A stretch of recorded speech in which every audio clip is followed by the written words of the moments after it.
TKTP. Nah, ini karena terkait dengan ISK, nanti kemungkinan ada permasalahan di ginjal, maka sementara batasi natrium itu ya, dan cairan.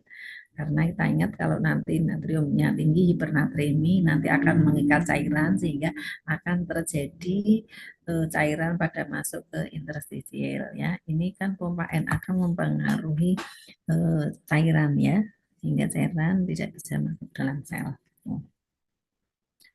Kemudian selain itu ISK ditangani segera diatasi dalam rangka untuk mencegah supaya tidak terjadi kerusakan ginjal lebih lanjut dengan cara bagaimana selain di TKTP pasien istirahat, kemudian diistirahatkan, kemudian dipantau berat badannya karena terjadi kenaikan berat badan 1 kg itu bisa menunjukkan atau indikator adanya kelebihan cairan 1 liter atau 1000 ml ya. Itu sehingga kalau perlu diberikan diuretik untuk mengatasi kemungkinan terjadinya kelebihan cairan. Kemudian juga pemberian natrium dan cairan disesuaikan dengan kemampuan ginjal tadi ya, disesuaikan dengan urin outputnya ya, seperti itu.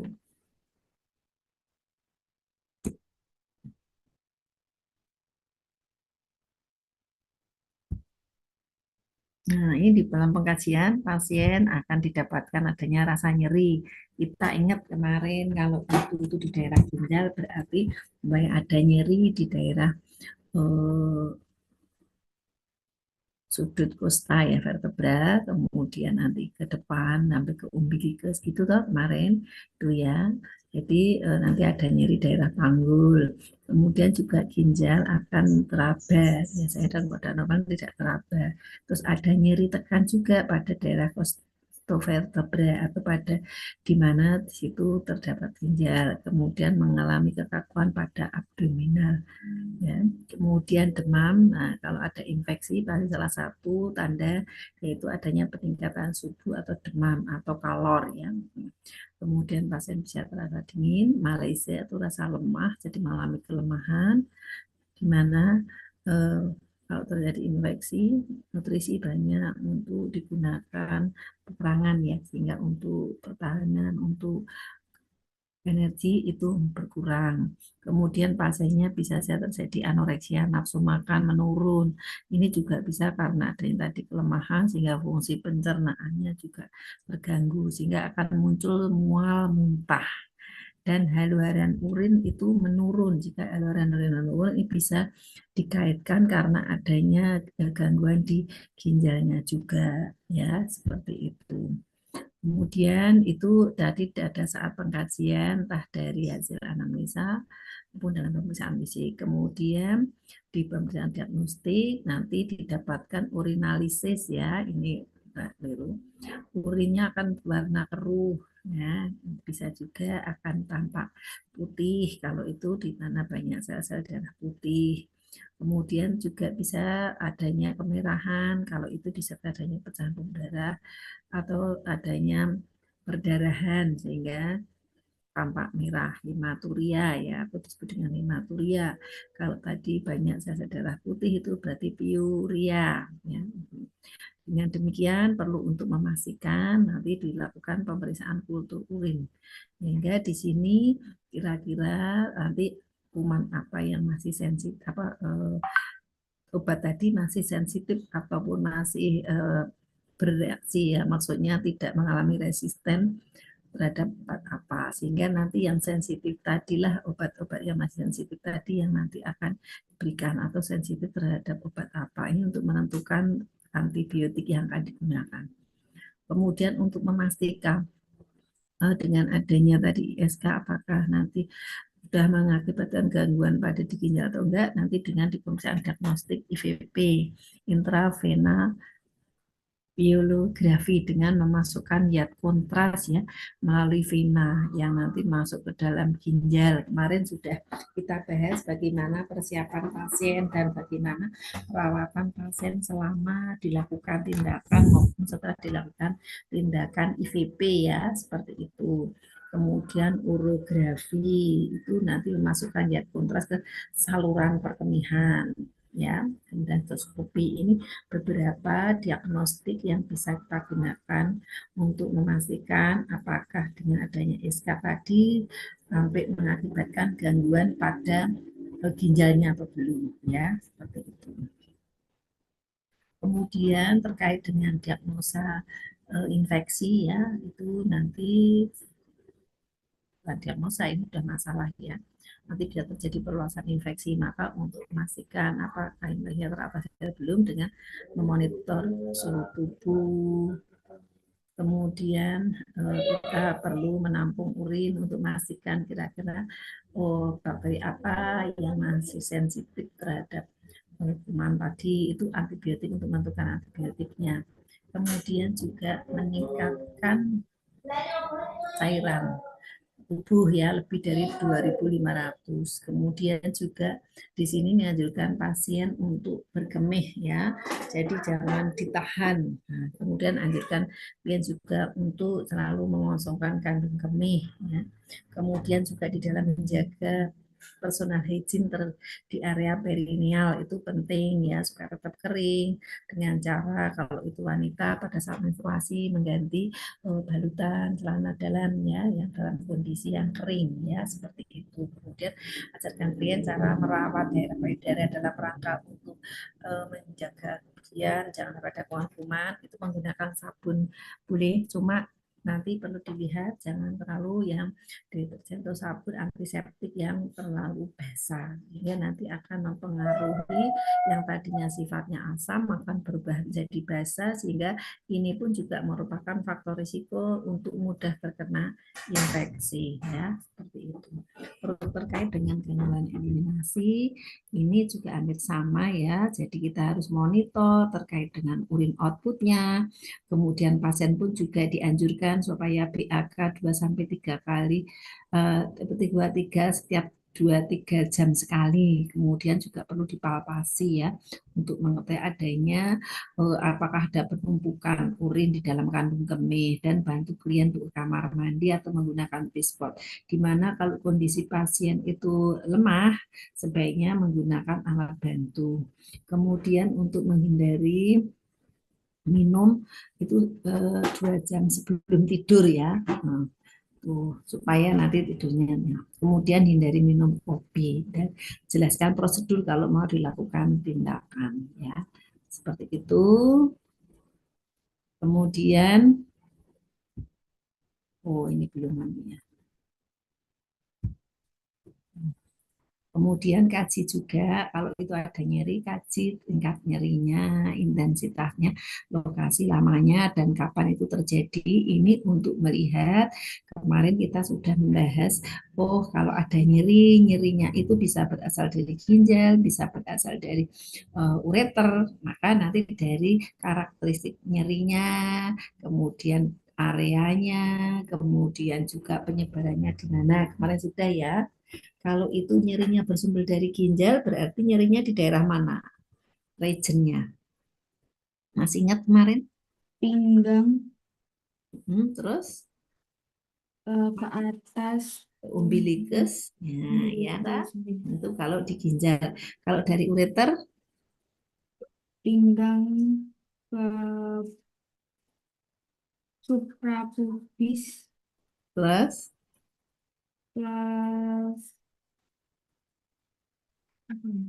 Ke labium, ayo. Ke labium, kalau itu perempuan, kalau laki-laki sampai ke penis. Gitu, ya. Jadi nanti diingat kembali, ya. Juga sudah kami serta untuk ininya, untuk materinya, nanti tolong dibaca lagi. Kemudian juga selain kita mengkaji nyeri, pastikan pasien supaya tidak balik dalam rangka untuk menghemat energi, ya. Kemudian ini nanti untuk memulihkan kembali memang perlu dilakukan mobilisasi secara bertahap. Kemudian juga kalau masih ada nyeri, berikan obat-obat non farmakologik lah. Ini nanti Anda karena itu STR, nanti Anda juga bisa melihat beberapa artikel untuk mengatasi nyeri pada pasien dengan ISK itu menggunakan apa selain menggunakan obat-obat farmakologik ya, seperti atau terapi farmakologik, Anda bisa mengajarkan dengan teknik non farmakologi. Kemudian juga bisa mengajarkan saya untuk meningkatkan masukan cairan. Itu dalam rangka untuk mengencerkan urin supaya urinnya tadi tidak terlalu pekat ya. Kemudian pantau dan catat nyeri dan kolaborasi ataupun laporkan kembali apabila sudah diberikan analgetik kok masih ada nyeri ya. Seperti itu. Kemudian kita ketahui bersama bahwa setiap pasien entah dengan kasus apapun pasti dia mengalami kurang pengetahuan. Nanti bisa ditandai dengan apa? Kurang pengetahuan itu bisa pernyataan dari pasien menyamakan sesuatu terkait untuk perawatan dirinya atau terkait dengan penyakitnya ya. Pasti ini. Kalau tidak dia tidak tahu mengenai perkembangannya sehingga nanti pasiennya akan jadi takut dan sebagainya. Nah, pada pasien yang terjadi ISK tadi kan nanti pada saat kemih atau saat kencing kan mengalami sakit ya. Nanti tadi tergantung apakah di uretra ataupun mungkin di kandung kemih sehingga di sini dengan adanya rasa nyeri pada saat berkemih entah di akhir entah di awal entah atau pada saat mau dimulai itu membuat seseorang itu kadang-kadang terus aduh aku nggak usah minum karena nanti nek banyak minum aku jadi terus kencing terus padahal pada saat kencing sakit padahal dengan banyak mengkonsumsi cairan atau banyak asupan cairan itu nanti akan semakin lancar untuk eliminasinya dan di kondisi yang luka tadi tidak akan menjadi kering dan bisa juga untuk membilas supaya kotoran-kotoran termasuk ada bakteri itu segera pergi atau hilang atau keluar ya seperti itu. Kemudian menghindari minuman yang mengiritasi seperti kopi, Coca-Cola, beralkohol ya. Misalnya beralkohol itu tidak mesti harus yang mabuk, yang soft drink itu ya. Ada Coca-Cola, Fanta, apa terus itu namanya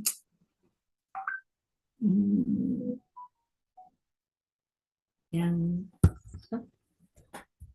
berbusa, minuman yang berbusa itu ya. Apa saya nggak hafal. Kemudian untuk mencegah ISK misalnya dengan apa menjaga kebersihan daerah perineal, kemudian mengkonsumsi antibiotik sampai habis, kemudian metode pemeriksaan kultur itu juga perlu diberikan dan nanti kaitannya untuk sementara menunggu hasil kultur kan pasien mendapatkan antibiotik. Biasanya antibiotik yang diberikan spektrum luas seperti ceftriaxone.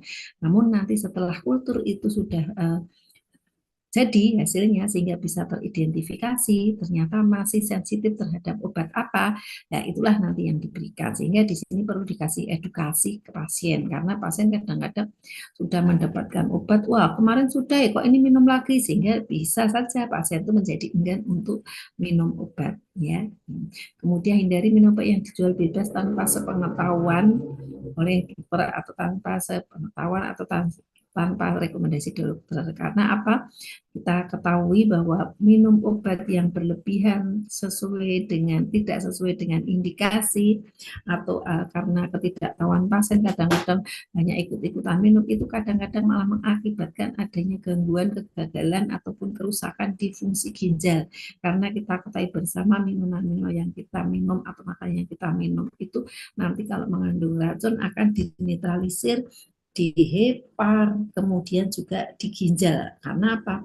Pasti kalau urin nanti akan lewat ginjal sebelum keluar ya. Nah, kalau di dalam minuman yang dia minum itu banyak mengandung zat-zat yang sulit untuk dicerna seperti pemanis buatan, kemudian juga minuman yang banyak mengandung alkohol atau soft drink itu juga nanti sulit untuk dicerna sehingga nanti bisa merusak ginjal ya sehingga filtrasinya yang tadinya normalnya 125 ml per menit bisa menjadi kurang tergantung nanti kalau penurunan GFR itu disebut dengan apa? Gagal ginjal stadium gitu ya. Jadi kalau penurunan fungsi ginjal kurang dari 125 penurunan. Kalau nanti tinggal 25, 15, 10 itu sudah menunjukkan gagal ginjal end stage atau sudah stadium lanjut. Sehingga di sini pentingnya perawatan secara terus-menerus dan yang kemungkinan berisiko tinggi terjadinya ISK ulang. Apa yang terjadi? Ya tadi karena saya lihat secara anatomi itu kan uretra dengan anus itu berdekatan, sehingga di sini masih memungkinkan sering terkena. Karena apa? Pada saat kita membersihkan anus dengan cara yang dari anus ke arah uretra, itu akan potensial sekali untuk mengakibatkan penyebaran kuman E. coli, bakteri E. coli masuk ke dalam saluran reproduksi atau saluran eliminasi, ya. Maka untuk membetulkannya pun dari depan ke belakang, dari yang bersih ke kotor, ya. Itu udah selesai untuk SK. Saya kira Bu Nur udah mau masuk belum? Kalau belum, nanti kita lanjutkan pada batu saluran kemih dan gagal ginjal. Ada yang mau di ini? Tapi kalau Anda mencermati kemarin di ini, di apa, skenario-nya itu saya ingat-ingat lupa. Bikin nih, tapi kadang-kadang sok lupa. Kemarin ke arah apa ya itu? Yang bengkak. Nah, tak lihat. Bu Nur udah mau masuk belum, Mbak? Jam berapa katanya? Dari Bu Nurulnya belum ada informasi lagi, Bu. Kalau belum, saya kan cuma ngisi daripada kosong aja. Iya, tadi Bu Nurulnya bilang katanya masih di jalan, belum bisa mengisi untuk kelas siang, Ibu. Sepertinya mungkin nanti agak sore, Bu.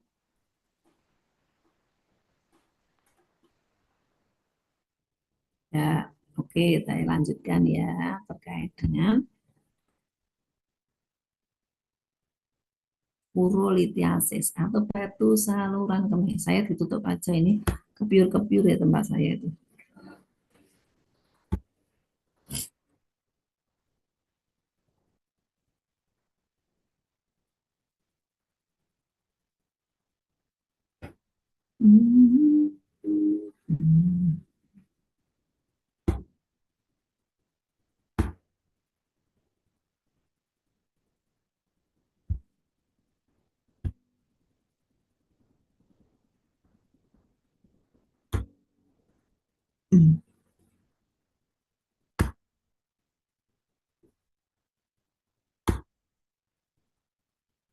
Ya, jadi batu saluran perkemihan atau sering disebut dengan urolithiasis. Jadi kalau tadi pada saat infeksi itu diakhiri dengan ada akhiran itis-itis, tapi kalau batu itu asis-asis. Jadi kalau urolithiasis berarti adanya batu di saluran perkemihan. Nanti kalau Anda berbicara terkait dengan pencernaan, ada kolelithiasis, berarti ada batu di empedu. Empedu itu kole kan? Ya, Iya, masih ingat nama-nama organ tubuh kita? ingat. Masih ingat nggak? Iya, Ibu. Nah, itu ya. Nah, ini jadi batu saluran kemih. Nah, batu saluran kemih jadi terbentuknya batu atau kalkulus pada ginjal dan saluran perkemihan. Ya, seperti itu batu saluran kemih. Nanti bisa juga dilihat, dibaca di buku ya, di buku Bu Harmila juga ada, di Kekuatan Medika Bedah 2, di perpustakaan juga ada, bisa dibaca di sana. Nah, kemudian juga di sini batu ini tadi kok bisa terbentuk ya, terbentuk dari apa? Dari berbagai macam zat, bisa berupa kalsium oksalat, bisa kalsium fosfat, bisa asam urat ya. Di sini terjadi peningkatan. Nah, atau batu-batu tadi terbentuk dari kalsium oksalat, kalsium fosfat dan sebagainya. Nah, batu itu kalau di luar bisa untuk berkubik-kubik, bisa untuk bikin rumah ya. Tapi kalau masuk di saluran perkemihan dengan ukuran sekian milimeter, itu nanti akan berdampak pada kesehatan ginjal yang dalam hal ini. Oleh sebab itu pentingnya Anda beberapa waktu yang lalu habis memperingati Hari Ginjal Sedunia. Itu dengan apa? Untuk supaya tetap menjaga ginjal tetap bagus dengan cara mengkonsumsi, meningkatkan asupan H2O atau air mineral. Berapa banyak? Kurang lebih 2 sampai 3 liter per hari atau setiap 24 jam. Kemudian batu ini juga bisa saja ada di daerah ginjal, ada bisa di ureter, bisa di kandung kemih dan bisa saja di uretra ya. Ini, maka batu tadi tergantung letaknya di mana, itu nanti namanya pun akan mengikuti. Kalau di ginjal neprolitiasis, kalau di ureter ureterolitiasis. Jadi yang berakhiran litiasis, litiasis itu adanya batu. Ya, batu kandung kemih namanya vesikolitiasis. Itu ya, itu nama-nama terkait dengan adanya batu saluran kencing. Ya. Nah, ini bisa kita lihat kembali. Ya, anatominya bahwa ginjal itu terdiri dari ginjal sendiri, kemudian dari saluran yang panjang berupa apa namanya ureter, kemudian yang bawah ini berupa bladder yang seperti kacang di bawah ya, yang ini. Nah, apa sebabnya ya kira-kira? Ada beberapa teori yang menyatakan bahwa terbentuknya batu itu bisa disebabkan karena adanya matik protein atau karena proses inflamasi dari bakteri atau peningkatan konsentrasi urin juga bisa. Sehingga di sini sebagai faktor pencetus. Faktor pencetus terbentuknya atau faktor percepatan pembentukan batu. Nah, nih, tadi asalnya bisa kalsium, oksida kalsium, fosfatnya. Nah, faktor-faktor yang berperan pada pembentukan batu itu adalah bisa karena faktor dalam, bisa faktor dari dua. Faktor dari dalam tubuh itu faktor yang genetik, ya, bisa diturunkan. Kemudian faktor yang lain yaitu bisa karena terjadi hiperkalsiuria, itu suatu kejadian yang terjadi karena kalsiurianya itu tinggi, ya. Kemudian juga hiperoksaluria. Hiper berarti kalau hiper itu berlebih. Kemudian faktor eksogen, ya, ini juga faktor eksogen ini lama ya, faktor karena lingkungan, makanan, infeksi, kejenuhan atau air mineral yang dikonsumsi juga bisa. Anda tahu di daerah-daerah tertentu itu kan kandungan kapur itu tinggi ya, sehingga kalau kandungan kapur tinggi itu nanti akan mempengaruhi minum yang diminum itu banyak endapan. Nah, endapan-endapan tadi ini yang nanti akan membentuk terbentuknya batu di saluran perkemihan. Nah, di sini berdasarkan teori ada beberapa teori yang menunjukkan adanya terbentuknya batu saluran kemih. Teori apa itu? Teori inti matriks, teori supersaturasi, presipitasi dan kristalisasi, serta teori berkurangnya faktor penghambat. Kemudian faktor eksogen itu terjadinya peningkatan faktor eksogen yang dimana ini juga akan mempengaruhi terbentuknya batu saluran kemih atau sering disebut dengan urolithiasis ya. Nah, di sini faktor eksogen itu juga banyak disebutkan karena juga proses infeksi. Nah, jadi ini proses infeksi. Jadi karena proses infeksi itu kan ada kematian baik sel-sel yang tadi peperangan maupun ada jaringan epitel yang meningkat sehingga akan kelihatan banyak terbentuknya bekuan-bekuan ya. Kemudian obstruksi dan salsis urin. Jadi di sini karena ada sumbatan atau bisa juga karena aliran urin itu yang tidak lancar. Seperti hanya kalau sungai, seperti hanya pipa. Kalau airnya itu tidak deras, maka nanti di sekitar ataupun di sungai itu tadi akan banyak kotoran. Berbeda dengan kalau airnya deras. Kalau airnya deras itu bisa mengangkut semua bekuan-bekuan atau kristalan tadi ya.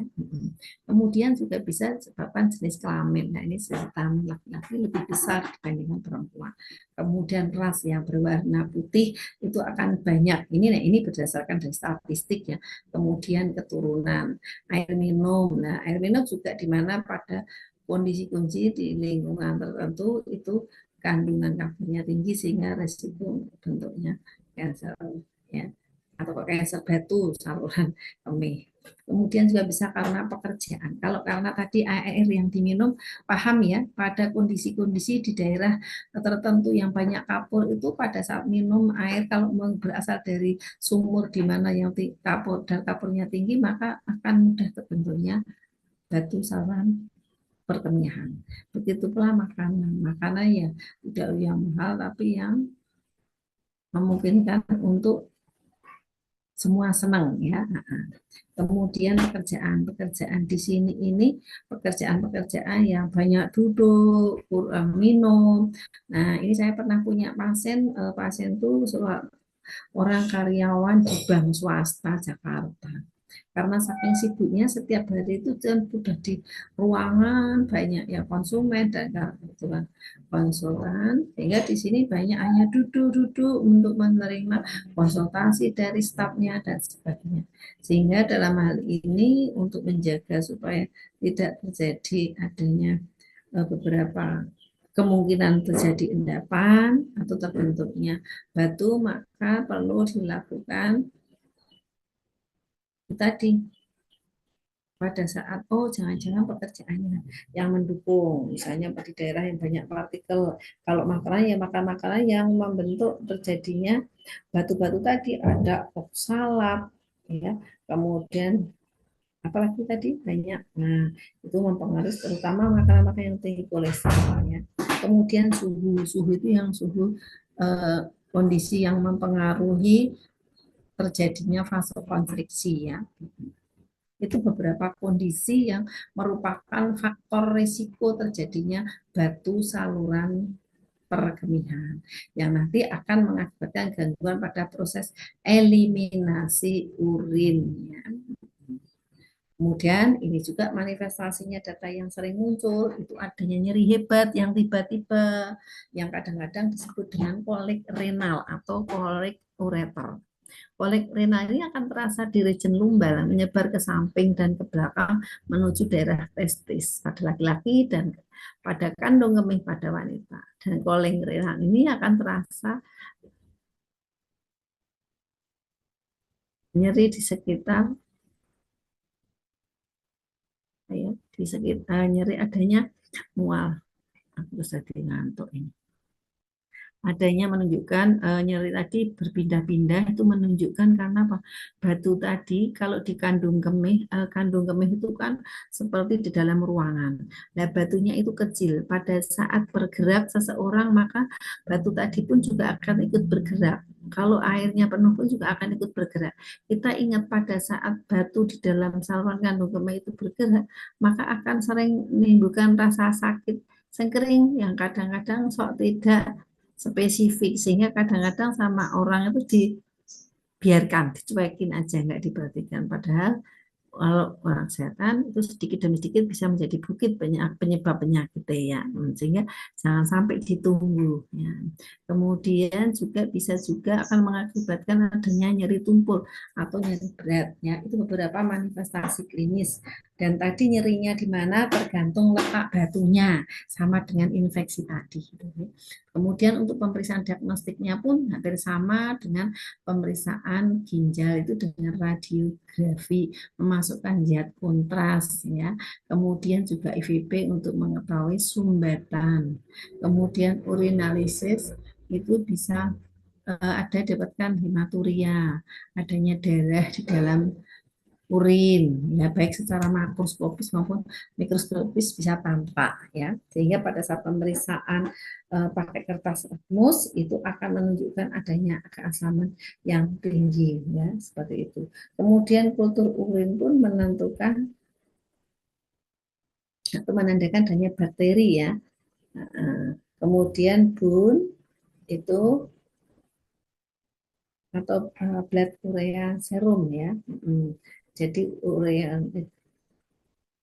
blood urea nitrogen itu adanya nitrogen dan urea yang ada di makanan tadi ataupun yang haluaranya ya. Sehingga di sini kadang-kadang gunung serum dan kreatinin bisa meningkat pada posisi seseorang terganggu ginjalnya. Tuh, ya, seperti itu.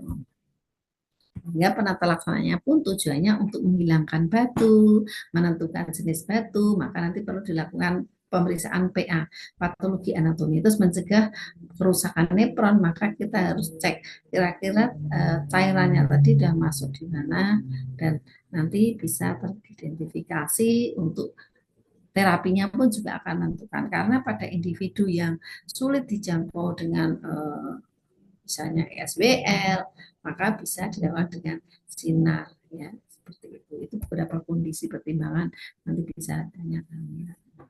Kemudian dalam rangka untuk urai nyeri, bisa nyerinya sangat menusuk ya, kolek renal ataupun ureter renal, itu kadang-kadang dengan pemberian obat seperti obat-obat analgetik yang ringan itu belum bisa membantu, ya seperti itu. Sehingga di sini pun harus disesuaikan, pada saat mandi pun tetap menggunakan air hangat, terutama daerah panggul, dalam rangka untuk membuat vasodilatasi. Kemudian pemberian cairan jangan lupa, karena pada batu yang dengan ukuran kurang dari 0,5 dengan asupan cairan yang cukup, insya Allah bisa keluar dengan sendirinya, ya seperti itu. Sehingga di sini untuk terapinya tadi, selain dengan dilakukan pembedahan, kemudian juga bisa dengan minum obat-obat sehingga bisa hancur dan akan keluar pada saat bersama urin. Tapi ada juga yang usul, Bapak, ada yang usul menggunakan apa, ESBL. Jadi menggunakan terapi yang lain tidak memungkinkan, radioterapi nggak memungkinkan, operasi juga nggak memungkinkan karena diletaknya yang sangat rumit boleh jadi. Sehingga di sini ESBL lah menjadi alternatif. Apa itu ESBL? Yaitu prosedur non invasif. Jadi alatnya itu tidak dimasukkan ke dalam tubuh, cuma ditaruh di bagian luar, ya. Seperti itu. Ya. Nah, itu jadi maklum. Ini ada beberapa metode cara mengatasi batu ya.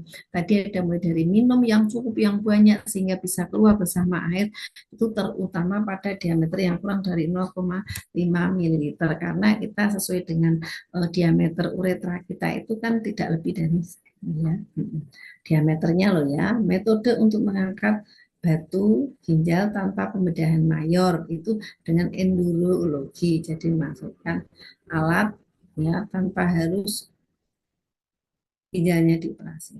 Kemudian neprostomi, perkutan neprostomi, netropus yang dimasukkan ke dalam saluran perkutan yang nanti akan dilebarkan dan masuk ke dalam ginjal. Ya. Neprostomi itu nanti masukkan selang yang masuk langsung ke ginjal, namanya aja nepro. Stomi itu kan jahitan. Sehingga di sini neprostomi bukan jahitan, neprostomi suatu nama pembedahan tindakannya, ya. Jadi pemasangan atau dilakukan neprostomi, pasti di situ nanti kalau begini nanti berisiko untuk terjadinya masalah kesehatan. Kemudian terjadinya kemungkinan, aku sesuai ngantuk Mbak, tadi ngomong apa tadi? Kok kejahatan apa tadi? Tidak apa-apa, Bu. Batu tadi bisa diangkat, bisa nanti kalau dengan ESBL tadi dihancurkan dari luar, kemudian ada gelombang dari luar yang mengejutkan sehingga dari luar bisa memecah. Nah, dengan memecah tadi itu dengan nanti disertai mengkonsumsi banyak minum, maka nanti akan keluar bersama urin gitu ya. Kemudian juga seperti yang sekian batu tadi bisa dilakukan diirigasi, diisap ya oleh ductus. Kemudian batu yang besar selanjutnya akan dikurangi dengan desain atau dengan tadi ESBL, extra wave ya. Artinya dilakukan pemberian gelombang kejut melalui dinding, enggak dinding sih, mau dari luar kemudian tuk tuk tuk gitu ya. Nah, nanti sehingga di situ kayak batunya itu dihancurkan dari luar ya. Dengan adanya tadi menggunakan gelombang ya. Kemudian setelah batu diambil, selang neprostomi pertama tadi dibiarkan. Jadi neprostomi tadi itu memasukkan alat langsung ke dalam ginjal, dan di mana alat tadi disertai alat yang untuk bisa memonitor kondisi dalamnya, sehingga nanti dihubungkan dengan kamera ya, CD itu bisa nampak seperti apa kondisi bagian dalamnya. Sebetulnya di dalam PPT saya itu ada. Ini karena saya kok nggak tahu, kok tahu-tahu gambarnya hilang sendiri ya, seperti itu. Maaf. Kemudian bisa juga dengan operasi, bisa juga dengan minum yang banyak. Kalau ukurannya kurang dari 0,5 bisa keluar dengan sendirinya, ya seperti itu. Namun perlu diingat batu di dalam saluran perkemian atau saluran empedu itu tidak halus ya, bentuknya konfigurasinya itu bergerigi, sehingga di sini kadang-kadang nanti bisa mengiritasi, mengakibatkan iritasi tempat yang dia huni atau yang dia singgahi ya, sehingga kalau tadi dikandung kemih meskipun kecil nanti bisa saja mengiritasi karena pada saat ada cairan itu kan nanti pada saat bergerak kan airnya bergerak-gerak, nah itu urinnya kan bergerak-gerak sehingga nanti batunya pun juga akan ikut bergerak. Nah, pada saat terjadi pergerakan itu, batu-batu yang lancip tadi kan akan mengakibatkan peradangan, mengakibatkan perlukaan di kandung kemih kan. Paham ya, kira-kira punya gambaran ya. Sehingga Iya. tadi kenapa kalau pada batu di saluran perkemian yang kandung kemih, kadang-kadang nyerinya itu enggak khas, kadang sok muncul, sok hilang. Nah, itu yang perlu kita waspadai, maka apakah ada riwayat batu ginjal ya. Terus kopi berarti ini masukkan visual tadi dengan masukkan alat, kemudian dihubungkan dengan kamera atau layar monitor yang bisa melihat kondisinya atau seperti bronkoskopik itu ya. Itu beberapa contohnya. Atau bisa juga batu tadi dilarutkan. Jadi dengan mengkonsumsi obat yang itu merupakan obat penghancur, sehingga nanti dia dengan minum yang banyak nanti akan keluar bersama urin ya, seperti itu. Kemudian juga di sini sebagai alternatif penanganan pasien yang berisiko terhadap terapi itu, maka akan dilakukan nephrostomi perkutan ya, dengan dilakukan irigasi, langsung masukkan alat ke ginjal ya, bedanya. Kemudian bisa juga dilakukan litrotripsi, juga dimasukkan dengan mengangkat batu tadi, kalau itu batunya kecilnya. Kemudian bisa juga dengan dilakukan pembedahan open ya, bisa. Kemudian juga dilakukan dengan nih nefrolitotomi. Jadi dilakukan langsung pembuatan di ginjal, nefrektomi, berarti mengangkat nepronnya ya. Karena apa? Kalau sudah ada batu kadang-kadang melukai ginjal, ginjal bisa rusak tidak berfungsi, maka bisa langsung dilakukan nefrektomi. Jadi diangkat ginjalnya. Ini bila kalau sudah terjadi hidroneprosis ya. Masih ingat ya hidroneprosis kemarin? Mekanismenya pada pasien BPH aliran urinnya terhambat sehingga saluran uretranya terhimpit, urin tidak bisa keluar, akhirnya urin banyak tertampung di kandung kemih, lama-lama kan produksi urin masih tetap berlangsung, lama-lama di kandung kemih terbentuk divertikel atau kantong-kantong. Nah, nanti akan juga terjadi reflux, terjadi arus balik ke ureter sehingga ureternya pun juga akan membentuk divertikel ya. Kemudian nanti juga di daerah ginjal sehingga dengan demikian nanti akan mengakibatkan adanya pembesaran pelebaran tadi dari organ-organ bisa sampai terjadi hidroneprosis, jadi banyaknya cairan urin yang tertampung baik di kandung kemih, di ureter maupun di nepronnya sehingga bisa disebut dengan hidroneprosis. Kalau terjadi demikian maka ginjalnya kan bisa rusak dan tidak berfungsi, malah justru sebaliknya kalau nanti sudah banyak jaringan yang mati malah itu berisiko, sehingga angkat aja sekalian nefrektomi gitu ya. Jadi kalau nefrektomi berarti mengangkat ginjalnya, seperti mastektomi. Nah, mastek itu berarti diangkat payudaranya, misalnya pada pasien dengan CA payudara. Kemudian di sini nanti untuk tindakan-tindakannya, kalau tomi-tomi itu kan pembedahan. Jadi kalau pielotitotomi berarti piulumnya yang dioperasi. Kemudian ureterolitotomi berarti ureternya. Sitostomi berarti kandung kemihnya. Jadi dibuat lubang ya. Langsung sistostomi berarti di kandung kemih. Uretro berarti ureternya. Piolo berarti di piolum di ginjalnya. Itu ya. Di lokasi operasi ginjal. Nah, kok nggak ada. Ini langsung pengkajian. Di dalam pengkajian didapatkan data subjektif, objektif, ada pada riwayat ISA kronis, maka akan ada riwayat obstruksi, pasien mengeluh nyeri akut, berat, dan kadang-kadang bisa nyeri yang kolik, ya, jadi nyerinya sangat hebat. Kemudian juga dengan demikian akan terjadi penurunan haluaran urin, kandung kemihnya sehingga penuh, akan terasa terbakar, dorongan untuk berkemih akan ada, tapi di sini karena ada sumbatan sehingga tidak bisa urinnya keluar.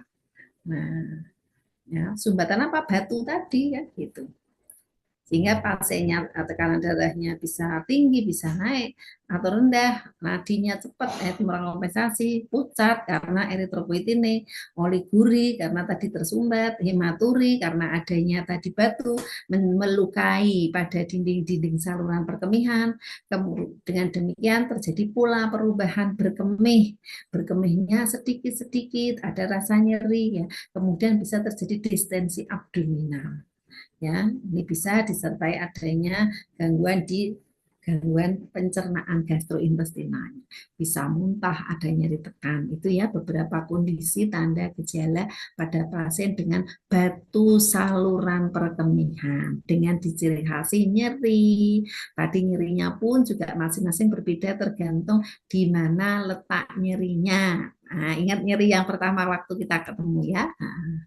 Nah, ini beberapa tindakannya, beberapa rasionalnya. Nah, ini catat lokasi itu dalam rangka apa? Untuk identifikasi ya, bagaimana nyerinya itu dalam rangka identifikasi lokasi tempat distruksinya. Nah, makanya tadi catat lokasi, skalanya, dan penyebarannya itu untuk melihat ataupun untuk identifikasi tempat obstruksinya di mana, gitu ya. Kemudian juga jelaskan penyebab nyeri. Nah, ini kita harus menjelaskan karena ini nyerinya ini karena apa? Bisa nanti kita sesuaikan. Kemudian berikan tindakan yang nyaman. Ini dalam rangka untuk apa? Pasien ben relax. Ya, kemudian bantu dorong bernapas fokus dalam rangka untuk mengalihkan perhatian. Ya, pasiennya nggak fokus pada nyeri. Itu beberapa tindakannya ya. Kemudian bantu ambulasi, perhatikan keluhan jadi biar nggak baperan. Kemudian berikan obat ya, ini dalam rangka untuk mengurangi rasa nyeri. Kalau udah spasme segala, berikan kompres hangat pada punggung. Ini selama nggak ada infeksi boleh diberikan kompres hangat ya. Kemudian juga mempertahankan potensi aliran urin karena tadi urin yang stagnan akan juga membuat resiko terbentuknya batu. Gitu ya. Nah, ini gangguan eliminasi karena ada obstruksi mekanik. Seperti itu. Awasi pemasukan dan sebagainya nanti bisa dilihat. Kemudian resiko volume cairan akan berkurang karena ada mual muntah. Ada diuresis juga. Nah, sudah selesai ini. Ada yang mau didiskusikan silahkan. Punya gambaran atau belum? Silahkan. Ibu, saya izin bertanya. Silahkan. Tadi kan salah satu penanganannya ada ureter yang diangkat itu ya Ibu. Nah, itu tuh nanti ureternya diangkat lalu diganti dengan model selang atau bagaimana nggak Ibu? Ya, ya. Kalau misalnya diangkat salah satu ya tinggal satu, seperti halnya ginjal. Kan pada orang-orang tertentu karena ginjalnya rusak, maka semua ginjalnya rusak, nanti terus dapat donor lah. Dapat donor dari orang lain lah. Orang yang didonorkan ginjalnya, berarti kan ginjalnya diambil. Ginjal yang diambil tadi kan diberikan pada pasien. Jadi hanya satu, yang satunya tidak berfungsi gitu. Gitu, Mbak. Oh, jadi tidak diganti dengan selang atau apa gitu nggak Ibu? Enggak. Tetap satu. Enggak. Pada pasien yang mendapatkan donor pun ginjal yang rusak itu kalau tidak ada infeksi ya, karena hanya penurunan fungsi ginjal meskipun sudah dipasang ginjal yang hasil dari donor orang lain itu tidak dilepas. Jadi individu yang tadi ditransplantasi ginjal itu punya piala ginjal 3. Anda kalau nggak percaya coba lihat di buku Smeltzer, Brunner and Sudat Itu di sana ada bahwa orang yang mendapatkan transplantasi ginjal itu akan ada ginjalnya di dalam tubuh itu ada 3 ya. Itu gambarnya ada. Coba dibaca ya, baca-baca di buku keperawatan medikal bedah besok pagi kalau udah masuk ya. Ibu, terima kasih. Oke, ada lagi? Bu Nur udah mau masuk belum, Mbak? Belum dibalas lagi sama ibunya, Bu. Ya wes kalau enggak kita lanjutkan gagal ginjal ya. Nah, ini Baik. terakhir di perkemian.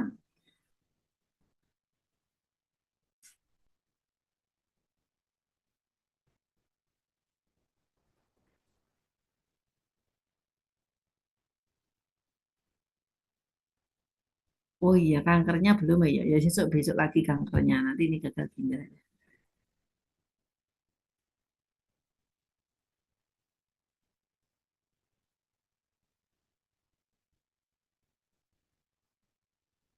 Kok gagal ginjalnya belum? Sebentar tak cek sih. Oh ini. Yang lainnya tak tutup sih. Hipertensi tak tutup. Uroidasis.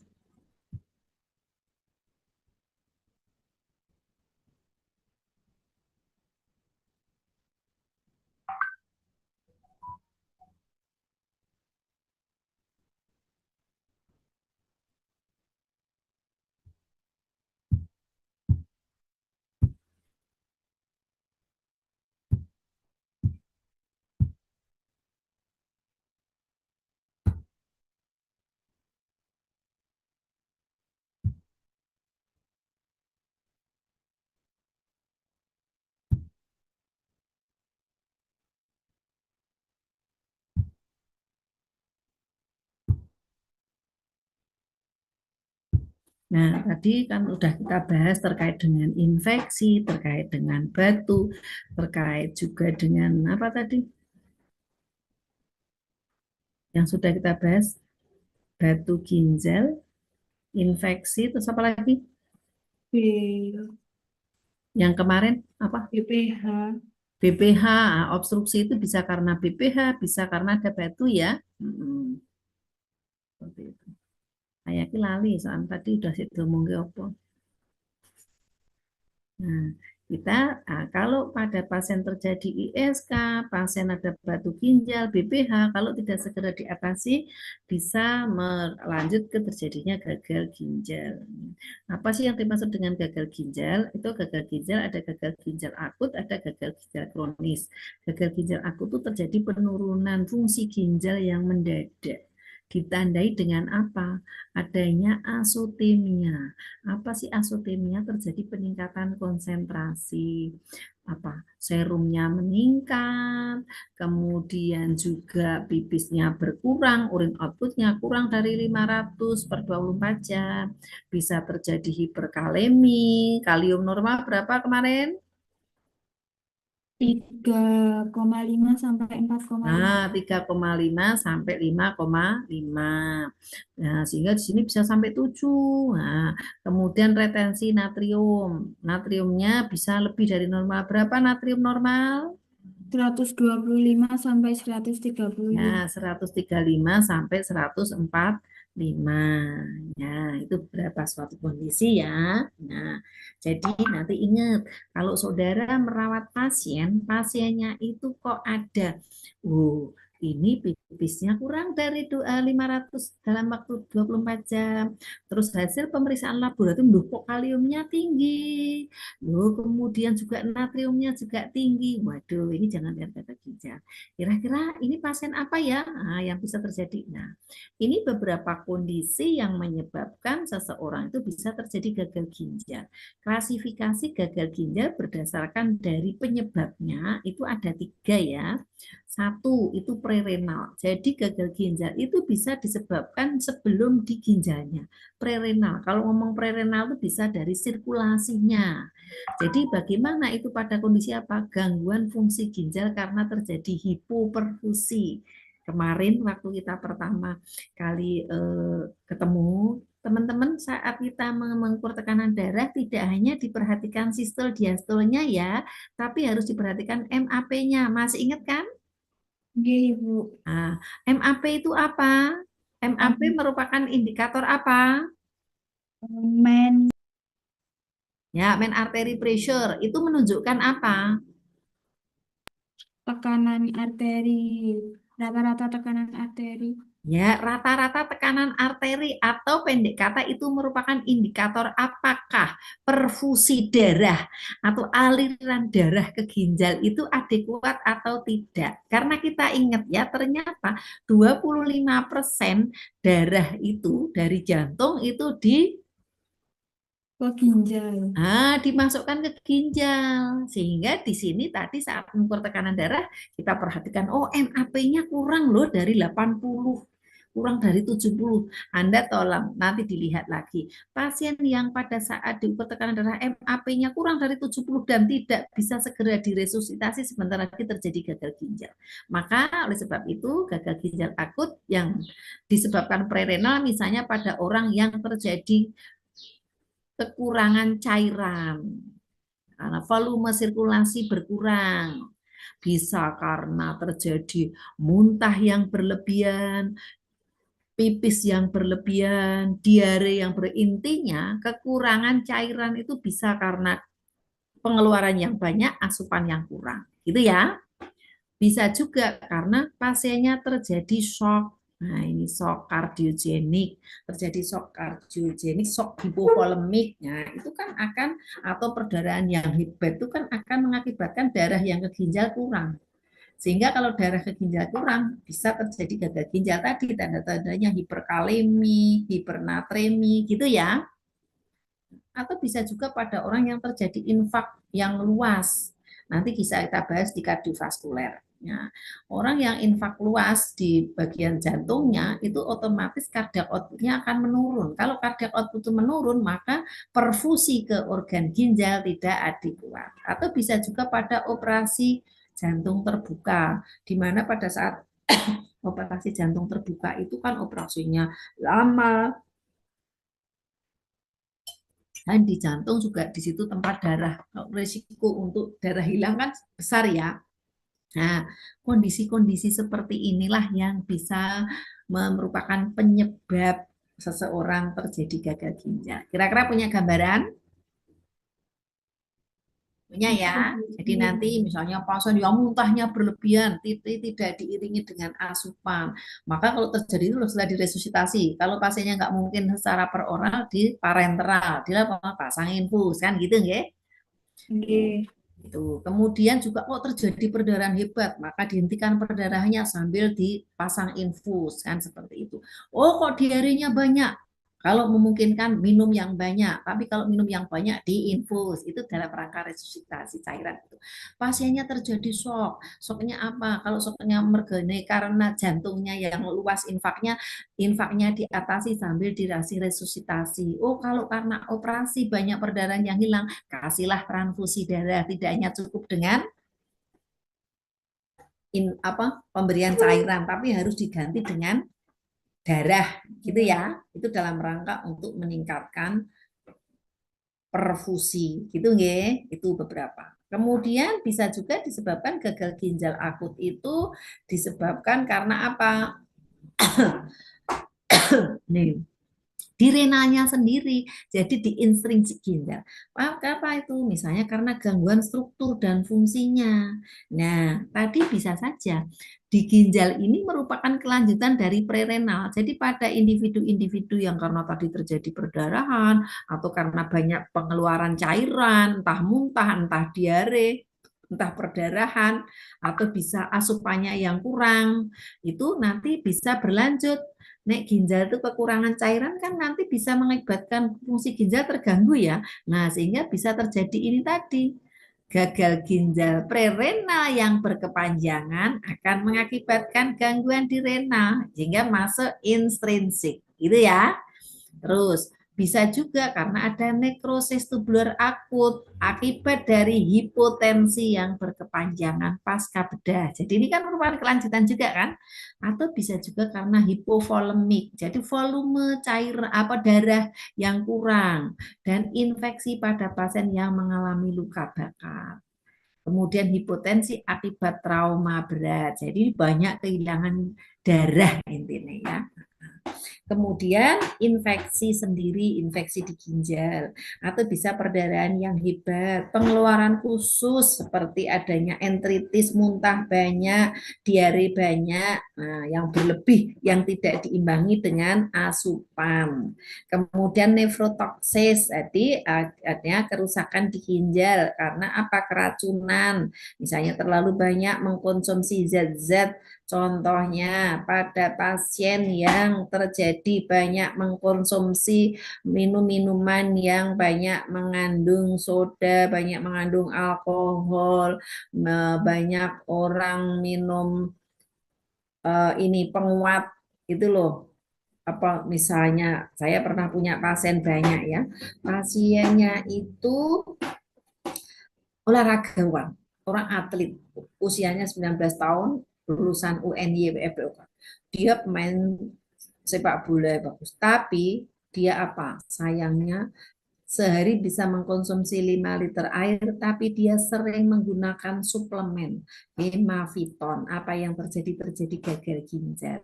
Harus dicuci darah, ya. Nah, seperti itu. Jadi karena apa? Ginjalnya keracunan. Kemudian juga ada tukang. Tukang itu kan kerjanya bikin ini ya, bikin kayu, bikin apa-apa. Nah, dia supaya kuat karena banyak borongan, dia minum ini apa jenisnya? Ini yang untuk ginseng apa itu yang untuk meningkatkan stamina itu? Extra jos. Hah? Extra Extra jos. jos. Tuku Bima. Jadi minum minuman suplemen-suplemen seperti itu ya. Jadi hati-hati atau menggunakan obat-obat. Ada juga yang ibu rumah tangga dicuci darah karena apa? Dia sering pusing terus minum obat puyer. Nah, jadi dia minum obat puyer itu bisa, obat puyer itu apa namanya? Yang di warung itu beli. Bodrex. Bukan Botrek, yang bubuk itu loh. Yang sasetan itu dia asal pusing sebentar, buyur sebentar, minum obat itu, sering minum obat. Padahal pusing itu kan belum tentu ini ya, mungkin sebabnya karena tanggal tua juga bisa ya. Sehingga di sini harus kita cari penyebabnya, jangan langsung minum obat. Dia sering menggunakan minum obat puyer sehari bisa sampai 5-6 saset. Akhirnya apa? Dia dicuci darah karena ginjalnya rusak. Nah, seperti itu. Jadi penggunaan obat-obat atau minuman-minuman yang tidak sesuai dengan dosis, tidak sesuai dengan indikasi yang berlebih itu mengakibatkan terjadinya gangguan di ginjal. Gitu ya. Tuh. Kemudian penyakit parenkim ginjal seperti apa? Pyelonephritis, glomerulonephritis yang tadi sudah kita kupas. Itu juga nanti kalau itu berlanjut bisa mengakibatkan gagal ginjal. Yang di intrarenal. Jadi prerenal, intrarenal, yang terakhir postrenal. Gagal ginjal yang di postrenal penyebabnya karena ada obstruksi. Tadi kita sudah membahas kemarin BPH, membahas batu saluran kencing. Nah, ini bisa obstruksi ginjal akibat endapan asam urat, berarti ini batu toh.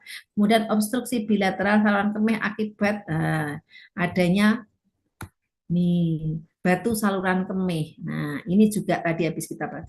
Obstruksi uretra akibat hipertrofi prostat, BPH yang habis kita kemarin. Nah, yang ini tindakan pembedahan mengikat atau memotong ureter ini juga bisa. Nah, ini pada saat terjadi malpraktek pada operasi. Atau bisa juga pada keadaan karena kecelakaan, itu juga bisa ya. Ini beberapa kondisi yang bisa mengakibatkan terjadinya gagal ginjal. Namun yang lebih banyak sekarang gagal ginjal itu disebabkan karena apa? Konsumsi makan-makanan atau zat-zat atau minuman-minuman yang sekarang banyak minum apa manis buatan, ada pengawetnya dan sebagainya. Seperti apa? Saya pernah punya pasien, kemarin saya sudah cerita ya. Jadi dia menggunakan minum-minuman selalu dengan soft drink. Nah, minum minuman manis selain nanti DM juga bisa mengakibatkan gagal ginjal. ya. Sehingga di sini tanda gejalanya pasien tampak seperti sakit berat, letargi, kelelahan, mual, muntah, diare persisten, dan kulit mukosa terlihat kering, napasnya berbau ureum karena ureanya yang tinggi, kreatininnya juga tinggi ya. Gagal ginjal itu kreatininnya normal berapa kemarin? 0,5 sampai 1,2. Ya, 0,5 sampai 1,5 lah maksimal. Ureum itu berapa? 20 kali lipatnya kreatinin normal. Berarti berapa? Setengahnya dari 20 kali, setengahnya 20 berapa? 10 10 sampai, sampai tadi kan setengah sampai 1,5 kreatinin normal. G. Berarti berapa ureum normal? 20 kali lipatnya kreatinin normal. Berarti setengah kalikan 20 sampai setengah kali 1,5 toh? G. Setengah atas setengah Setengah kali kali 20 sama dengan 10. 10 1 sampai 30. 20 G. Nah, nanti pada pasien gagal ginjal bisa beratus-ratus. Kreatininya bisa sampai 7 gitu ya. Nah, di sini ada manifestasi adanya gangguan saraf pusat berupa apa? Perasaan ngantuk, sakit kepala, kram otot. Karena apa? Di situ tadi kita ingat kalau ada gagal ginjal berarti ginjal itu tidak mampu mengekskresikan. Ya kan tadi urinnya sedikit otomatis sisa-sisa metabolisme berada dalam tubuh. Ingat loh kemarin di dalam urin itu kandungannya ada elektrolit, non elektrolit dan air kan? G. Dan yang tidak lupa ada toksin. Nah, toksin tadi kalau tidak dikeluarkan nanti mengikuti aliran darah akan masuk ke susunan saraf pusat sehingga bisa mengakibatkan terjadinya apa kemarin? Koma uremiku. Uremikum, gitu ya. Kemudian pengeluaran urin juga akan kurang. Mungkin bisa ada disertai perdarahan, ya. Seperti itu. Itu beberapa tanda dan gejala. Kemudian saat pemeriksaan diagnostik, pemeriksaan kreatininnya nanti akan tampak meningkat, bunnya juga tampak meningkat. Nah, kita lihat kemarin saat kita membahas urin, komposisi urin itu yang dikeluarkan termasuk HCO3 ya. Ya kan? Nah, nanti kalau itu gagal ginjal, maka HCO3-nya itu akan tinggi. Kalau HCO3-nya tinggi, berarti HCO3 bersifat bikarbonat itu asam apa basa? Asam. Heh? Asam. Basa apa asam? Asam. Ayo, dibaca nih. Asam. Asam. Sehingga kalau itu HCO3-nya itu tinggi, nanti pH-nya akan tinggi apa rendah? Rendah. Rendah. Kalau semakin pH itu rendah berarti Asidosis. asidosis. Ternyata disertai dengan peningkatan HCO3 berarti asidosis. Metabolik. Nanti dilihat ya hasil analisa gas darahnya begitu apa enggak ya. G. Ya, itu kalau kita ngomong di perkemihan ya. Kalau di pernapasan nanti yang dilihat selain pH PCO2-nya. Tuh. Kemudian juga pemeriksaan elektrolit. Kalau ngomong elektrolit ada natrium, kalium, klorida. Nah, di sini tadi nanti natriumnya kira-kira pada pasien gagal ginjal tinggi apa rendah? Tinggi. Tinggi. Kaliumnya Tinggi. tinggi. Karena kita ingat ya kemarin urin itu mengandung elektrolit, natrium, kalium, magnesium, dan sebagainya. Kalau ini tidak dikeluarkan bersama urin, airnya juga mengalami di dalam tubuh banyak sehingga bengkak. Kemudian elektrolitnya juga tinggi. Nanti ditambah lagi berarti kalau ginjalnya rusak ditambah apa lagi dalam urin?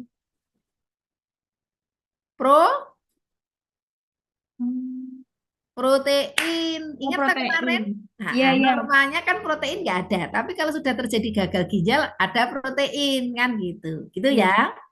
Nah, terus nanti ini, kemudian kadar HB-nya turun apa naik? Turun. Kenapa kok turun? Karena enzim yang Karena memproduksi eritropoietinnya kan Kan ginjal itu bisa kan mensekresi diproduksi. eritropoietin ya. Oke. Nah, jadi makanya pasiennya pucat. Nah, kalau pucat, selain tampak pucat, HB itu mengikat apa?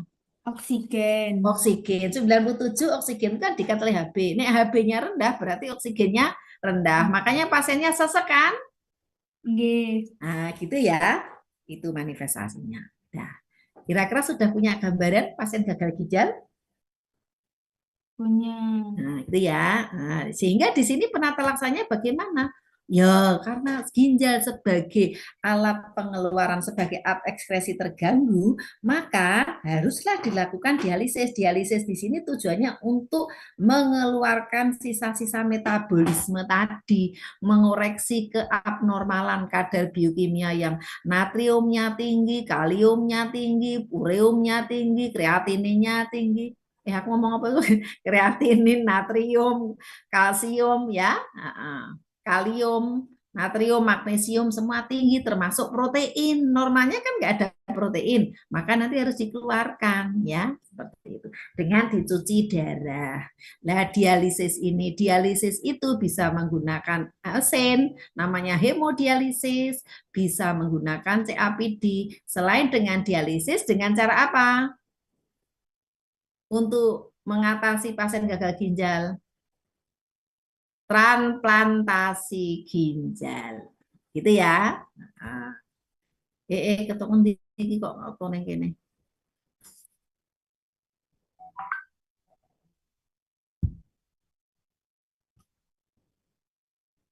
Itu ya transplantasi ginjal. Kemudian penata laksana yang hiperkalemia apa? Pemberian glukosa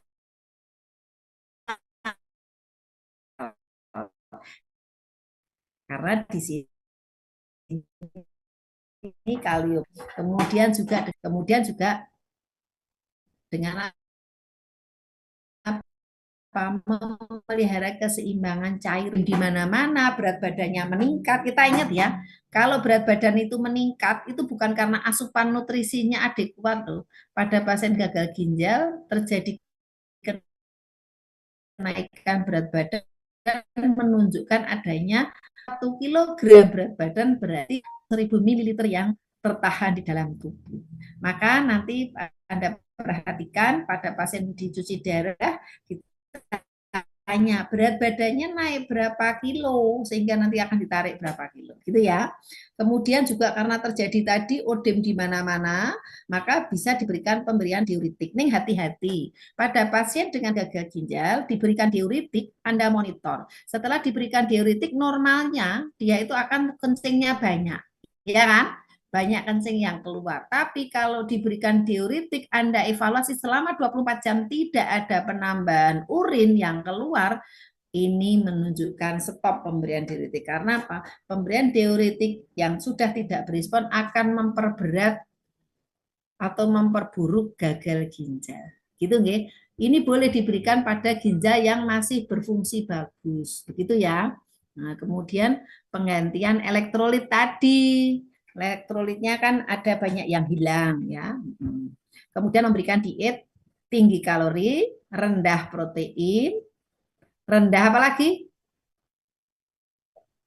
Garam. Rendah garam, terus rendah kalium. Karena Kalium. kalau kaliumnya terlalu tinggi, nanti akan meningkatkan kontraktilitas otot Jantung. jantung ya. Saya pernah punya pasien sudah rutin cuci darah. Maka pasien yang gagal ginjal itu harus membatasi kalium. Tapi karena waktu itu tuh cuaca panas seperti saat ini, orang dalam kondisi cuaca panas tuh kalau melihat semangka kan kayaknya menarik banget ya. Nah, seger. Dia makan semangka. Mestinya sudah tahu biasanya cukup 1 iris aja, tapi dia makan hampir 1/4 semangka. Apa yang terjadi? Dia di mobil nyetir sendiri, tiba-tiba jantungnya terjadi fibrilasi. Untung masih bisa telepon ke perawat. Bu, saya di parkiran di sini, saya kondisi ini langsung diatasi dan alhamdulillah pasiennya tertolong. Kalau misalnya dia di perjalanan wallahu alam ya, seperti itu. Jadi makanya pada pasien gagal ginjal itu harus RB, RG, RK. Makanya boleh makan apapun ning dibatasi. Kalau makan pisang boleh, tapi jangan terlalu banyak. Makan buah boleh, tapi cukup untuk tombol pingin, gitu ya. Jangan makan banyak makanan yang mengandung kalium, air, buah-buahan itu kan banyak mengandung kalium, air seperti semangka, rambutan, nah seperti itu. Terus mengoreksi asidosisnya, ya, dikoreksi dengan natrium bikarbonat, gitu ya, secara parenteral dan monitor fase pemulihan. Sehingga di sini kita perlu kaji riwayat minum diuretik, minum obat ada enggak. Kadang-kadang pasien minum diuretik itu kan efeknya kan banyak kencing. Lah pada pasien yang banyak kencing harus diimbangi dengan asupan yang banyak. Makanya pada pasien-pasien yang mendapatkan pengobatan apapun itu minum yang banyak karena obat itu kan racun. Ya toh, supaya racun-racun tadi itu dikeluarkan bersama urin itu dalam rangka pada saat untuk mempertahankan fungsi ginjal bagus. Karena tadi pada orang-orang yang minum obat yang ginjalnya itu masih bagus, dia minum obat tidak diiringi dengan asupan cairan, maka sisa-sisa metabolismenya itu tadi tidak bisa dikeluarkan sehingga akhirnya mengganggu di dalam filtrasinya. Itu nggih. Kemudian riwayat radang ginjal atau obstruksi saluran perkemih ada ndak? Karena ini juga tadi merupakan faktor pemicu toh. Kalau obstruksi itu di pos renal ya. Kalau radang ginjal itu berarti di intrinsik atau di ginjalnya, faktor penyebab di ginjalnya. Anoreksia mual, riwayat muntah, ini bisa di pre-renalnya. Kemudian kelelahan otot, lemah lesu, sakit kepala, pandangan kabur. Nah, kemudian riwayat penyakit polikistik ada enggak, nefritis ada enggak, batu ada enggak. Ini karena memungkinkan terjadinya tadi gangguan di ginjalnya, ya, seperti itu. Kemudian bisa saja kemungkinan adanya hipertensi. Karena tadi kita ingat bahwa ginjal salah satu selain mensekresi mensekresi eritropoietin juga renin ya. Renin itu yang nanti bisa mempengaruhi terjadinya meningkatkan tekanan darah. Nah, kalau ginjalnya terganggu, maka di dalam mensekresi renin pun juga bisa tidak terkendali kan? Nah, sehingga bisa terjadi disritmi, nadinya cepat, hipertensi, nadinya lemah, edema periorbital, jadi ada cairan di mana-mana di rongga-rongga. Frekuensi urin juga meningkat awalnya. Poliuri merupakan tanda awal penurunan frekuensi, tapi untuk lebih lanjut terjadi penurunan. Perubahan warna urin kuning tua, kemerahan atau keruh. Ini beberapa menunjukkan kelainan. Perubahan turgor kulit pun pada saat dicubit tidak segera pulih. Berat badan meningkat, itu menunjukkan ada edema. Berat badan menurun, menunjukkan dehidrasi. Perhatian kurang, karena apa? Sirkulasi darah ke otak yang berkaitan dengan kognitif menurun, ya. Konsentrasi kurang, memori kurang, kognitifnya kurang. Ini menunjukkan terjadi defisit neurologis. Tingkat kesadaran juga bisa menurun karena terjadi azotemia, keseimbangan cairan juga terganggu. Napasnya pendek, mungkin mau bauknya. Sehingga pernapasannya ini bisa pernapasan apa? Apa ya? Masih ingat enggak? Lupa. Nah, nanti baca lagi ya. Banyak batuk karena seputum berwarna pink ya. Kemudian masalahnya apa? Hipervolemia cairan, penurunan curah jantung, defisit nutrisi, kelelahan, itu beberapa diagnosanya. Kalau ngomong rumuskan diagnosa, kalau diagnosa aktual jangan lupa harus ada tanda dan gejala. Gitu ya. Ini beberapa intervensinya dan rasionalnya. Itu jadi besok saudara pada saat SCL merumuskannya seperti itu ya di N-nya. Punya gambaran? Ya. Itu tadi gagal ginjal akut. Nah, gagal ginjal akut itu bisa saja nanti dengan cuci darah. Makanya kadang-kadang cuci darahnya tidak dilanjutkan karena teratasi penyebabnya. Namun kalau terlambat bisa berlanjut menjadi gagal ginjal kronik ya. Jadi ini merupakan penyakit sistemik yang merupakan jalur akhir yang umum di berbagai traktus primaris dan ginjal. Nah, ini ternyata gagal ginjal kronik itu dari waktu ke waktu mengalami peningkatan. Termasuk di Indonesia juga mengalami peningkatan karena gaya hidup. Sekarang banyak orang yang mengkonsumsi tidak minum air mineral, tapi banyak minum air-air yang minum minuman dengan banyak pemanis buatan, banyak pengawet dan sebagainya. Ya, seperti itu. Gagal ginjal suatu kondisi klinis kerusakan ginjal yang progresif. Menurut Suparman, penurunan fungsi ginjal yang menaun yang tidak reversibel. Ya, tidak bisa pulih kembali. Tapi kalau yang akut tadi bisa pulih, bisa berlanjut kronik tergantung penyebabnya segera diatasi atau tidak. Ya, seperti itu. Nah, ini beberapa penyebab gagal ginjal. Ada nanti bisa dilihat juga di buku Askep Barmilah juga punya buku terkait dengan asuhan perawatan pada pasien dengan gangguan perkemihan ya. Nanti dibaca di perpus ya. Bu.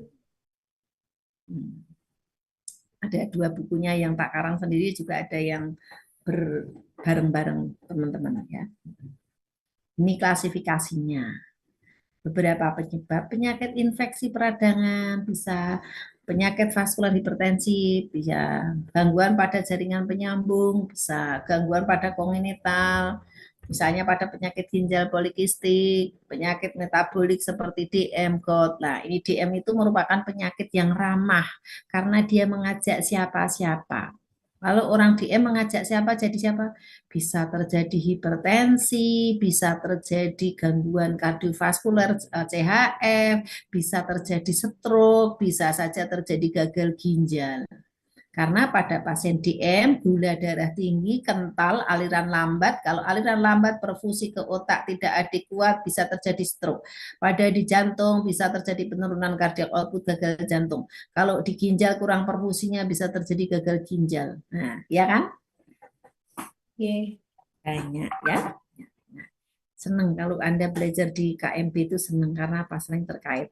Ini ada yang mau bikin mumet tapi nggak apa-apa. Dengan sedikit demi sedikit nanti Anda akan paham ya.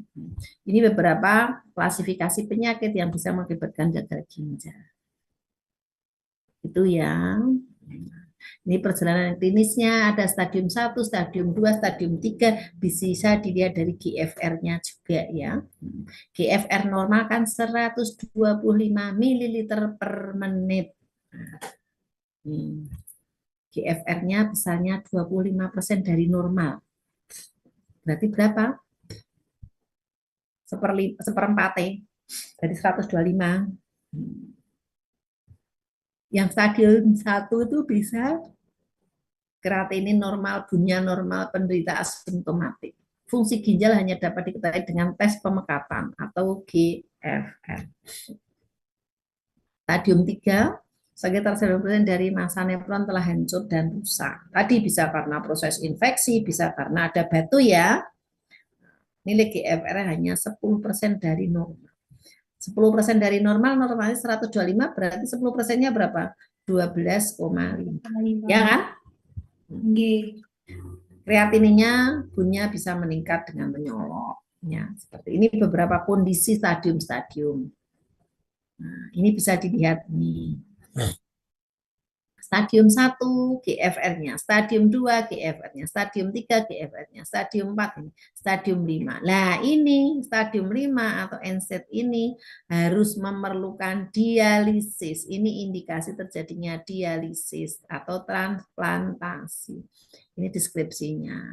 Beberapa terjadi penurunan pada fungsi ginjal. Jadi fungsi ginjal itu selain sebagai alat ekskresi juga sebagai alat non ekskresi. Itu ya.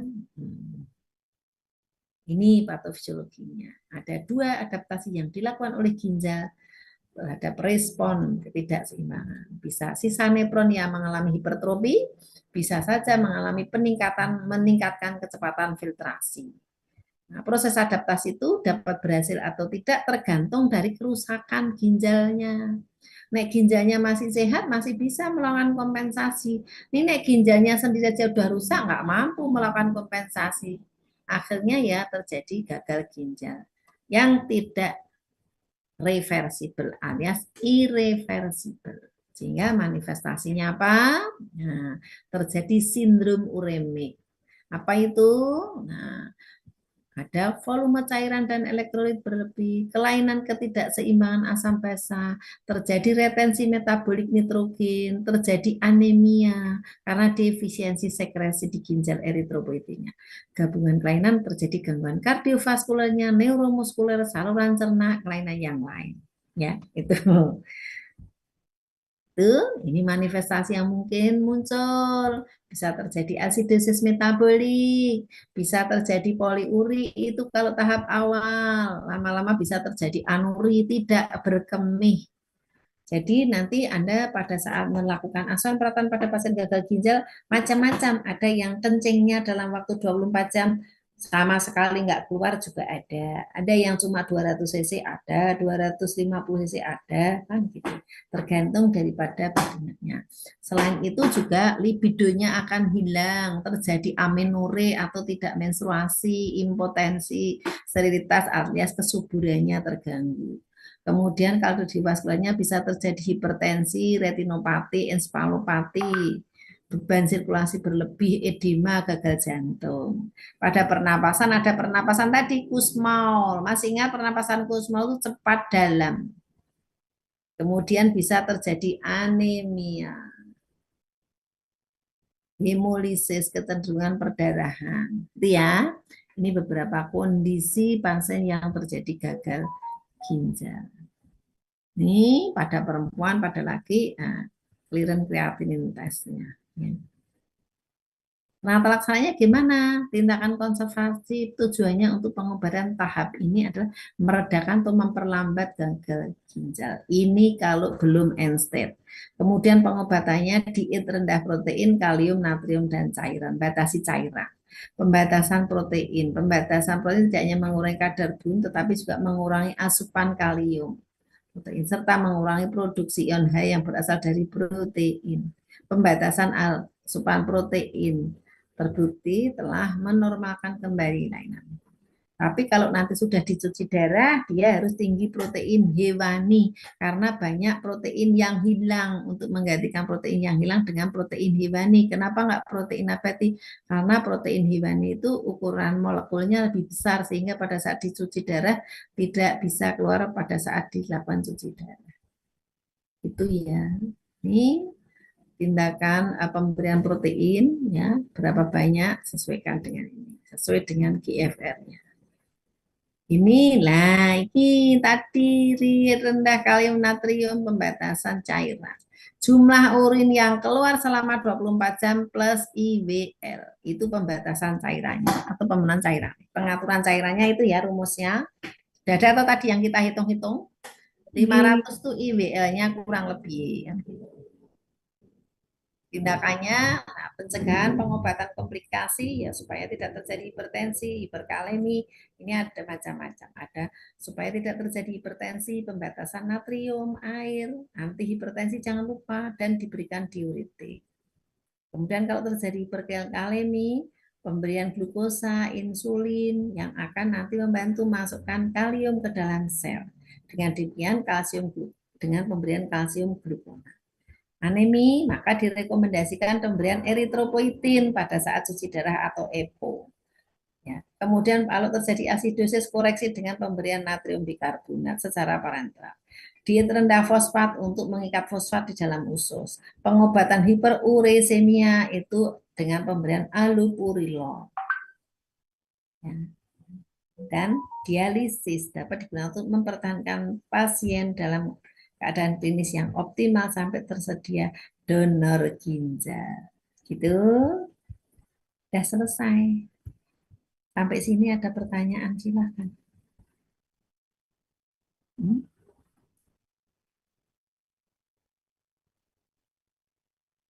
Sehingga besok kalau ketemu pasien gagal ginjal udah tahu ya gambarannya ya, apa kira-kira penyebabnya.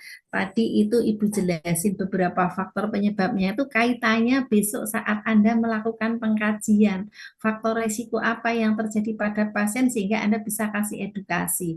Kemudian tadi kita tunjukkan manifestasi yang muncul pada saat besok Anda pengkajian, silahkan dikaji, silahkan ditanya, silahkan diperiksa dari hasil laboratoriumnya, dari hasil pemeriksaan fisiknya. Begitu nggih?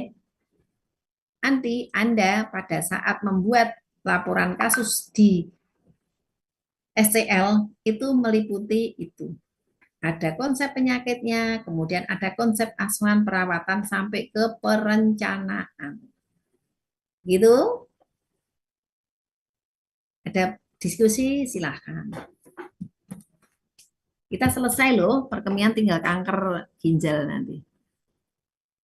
Kalau udah capek ya istirahat dulu. Ada yang mau ditanyakan enggak? Dari saya belum, Ibu. Ya, yang lainnya? Bu, Ibu, aku izin bertanya, Bu. Ya. Kalau misalkan batu ginjal itu bisa keluar dengan sendirinya nggak, Bu, tanpa dioperasi gitu? Apa Mbak? Apa Mas? Kalau batu ginjal itu bisa keluar dengan sendirinya nggak, Bu, tanpa Oke. dioperasi? Ya, tadi Ibu sudah sampaikan. Jadi kalau terjadi ada batu ginjal, itu ada beberapa cara untuk mengeluarkan. Jadi ada yang dengan cukup memberikan asupan cairan yang banyak, itu akan bisa keluar dengan catatan yang ukuran dari batunya kurang dari 0,5 mililiter. Jadi kurang dari setengah 0,5 mililiter itu berapa? Kecil banget kan? Nggak, Bu. Nah, batunya yang kecil-kecil, yang memungkinkan lewat ureter dan uretra bisa, itu bisa keluar dari. Maka oleh sebab itu supaya kita tidak terjadi adanya batu ginjal, banyaklah konsumsi air mineral. Apalagi pada orang-orang yang pekerjaannya duduk, apalagi pada orang yang bekerja di daerah panas, apalagi bekerja ataupun di daerah tinggal di daerah yang banyak mengandung kapur. Nah, seperti itu. Atau di lingkungan dingin pun juga demikian. Kadang-kadang orang berada di lingkungan AC itu kan nggak merasa haus. Itu kadang-kadang terus membuat orang itu nggak minum. Nah, padahal ginjal butuh. Saya pernah punya pasien bekerja di Bank Mandiri, dia super sibuk, dia nggak minumnya itu kadang-kadang di siapin minum aja nggak diminum. Di akhir masa usia 40-an tahun ke atas mengalami gagal ginjal. Nah, akhirnya pensiun karena tadinya dibebas tugaskan pensiun dini akhirnya ya pensiun tidak dapat dan semua hartanya habis untuk pengobatan karena dia harus cuci darah, dia harus kembali masuk rumah sakit ya seperti itu. Sehingga maka jagalah ginjal Anda, sayangi ginjal Anda dengan banyak mengkonsumsi air putih kurang lebih sebanyak 2.000 sampai 3.000 mililiter atau 2 sampai 3 liter per hari. Begitu Mas? Nggak, Ibu, matur nuwun. Nah, oke, masih ada lagi?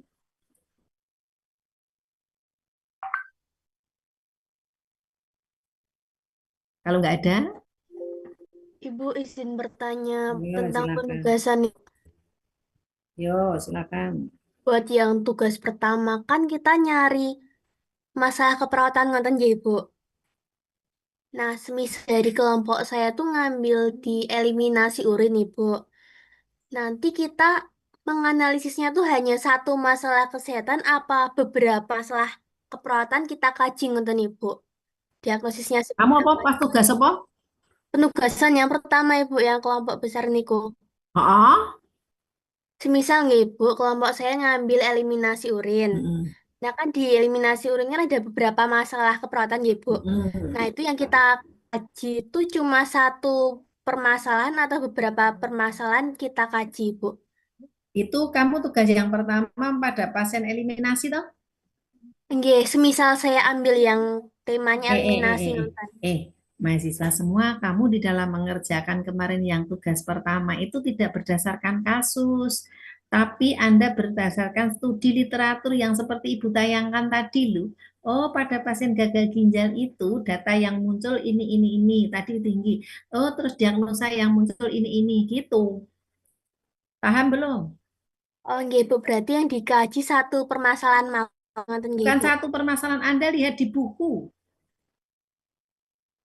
Oh, kemarin kan tugasnya apa? Kemarin kasus apa itu? Kasus apa, Mbak?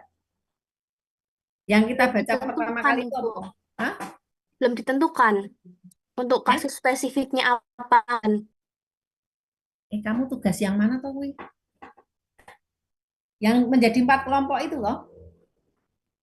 Nggih, Bu Laras. Kemarin itu kan itu di PPT yang terakhir itu kan? Nggih. Pertanyaan saya, itu bahasa apa PPT itu?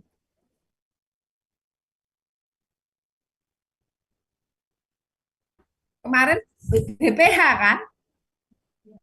Iya, Ibu. Berarti Iya masih kan? di BPH niku nggih. Lah iya. Jadi kamu bacalah buku di Medical Surgical terkait dengan BPH. Nanti di sana masalah perawatan yang muncul apa. Nanti untuk masalah ini, oh diagnosanya ini, nanti kan kalau masalah perawatan itu kan baru cuma problemnya kan? Ya enggak? Kalau diagnosa perawatan tuh, oh problemnya tambah etiologi, tambah sign and symptom. Anda bisa lihat di SDKI. Nanti di sananya kan berkaitan dengan adanya obstruksi BPH, kan gitu.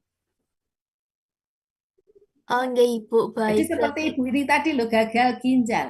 Gagal ginjal ini Ibu lihatnya di buku medical surgical, di nursing care plan, kan gitu. Karena tadi kan pada pasien terjadi gagal ginjal akan terjadi retensi natrium, natriumnya banyak sehingga banyak cairan di dalam tubuh hingga masalah hipervolemik. Nah, kan gitu. Oh, terus kalau seperti itu perfusi ke ginjal ke jantung juga tidak kuat, maka penurunan kardiak output. Nah, begitu loh, Mbak. Bu, Jadi baik. dari patofisiologinya itu kan muncul beberapa tanda gejala kan? Nggih, Bu. Nah, dari situ masalah apa? Makanya untuk membantu, bacalah di buku medical surgical ada masalah yang terjadi pada pasien dengan BPH. Nursing care plan juga ada intervensinya. Begitu? Jadi ini tidak kasus, yang kasus tuh besok pasti SCL. Ngono nggih? Baik, matur suwun.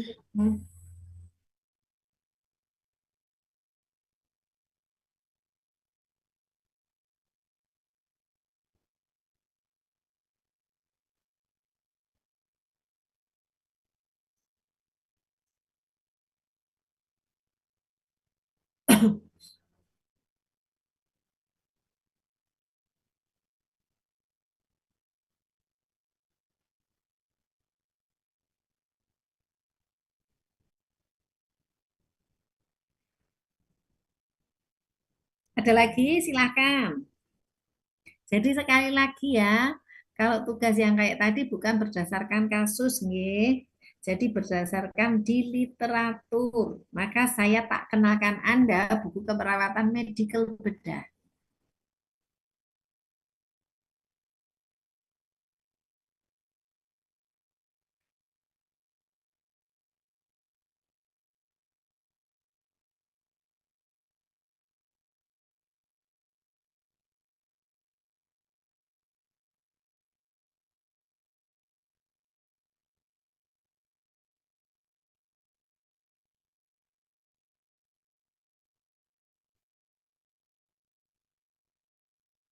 Nuwun sewu, Ibu.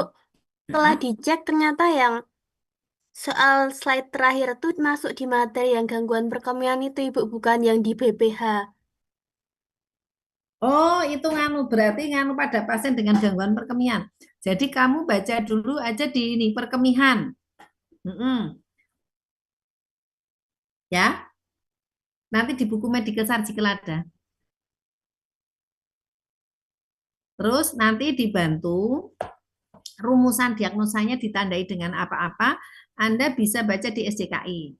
Terus nanti intervensinya, oh bisa dilihat di nursing care plan. Pada pasien dengan gangguan perkemihan seperti tadi diagnosanya di KMB kan di medical surgical kan sudah ada masalah-masalahnya. Coba tak lihatin dulu.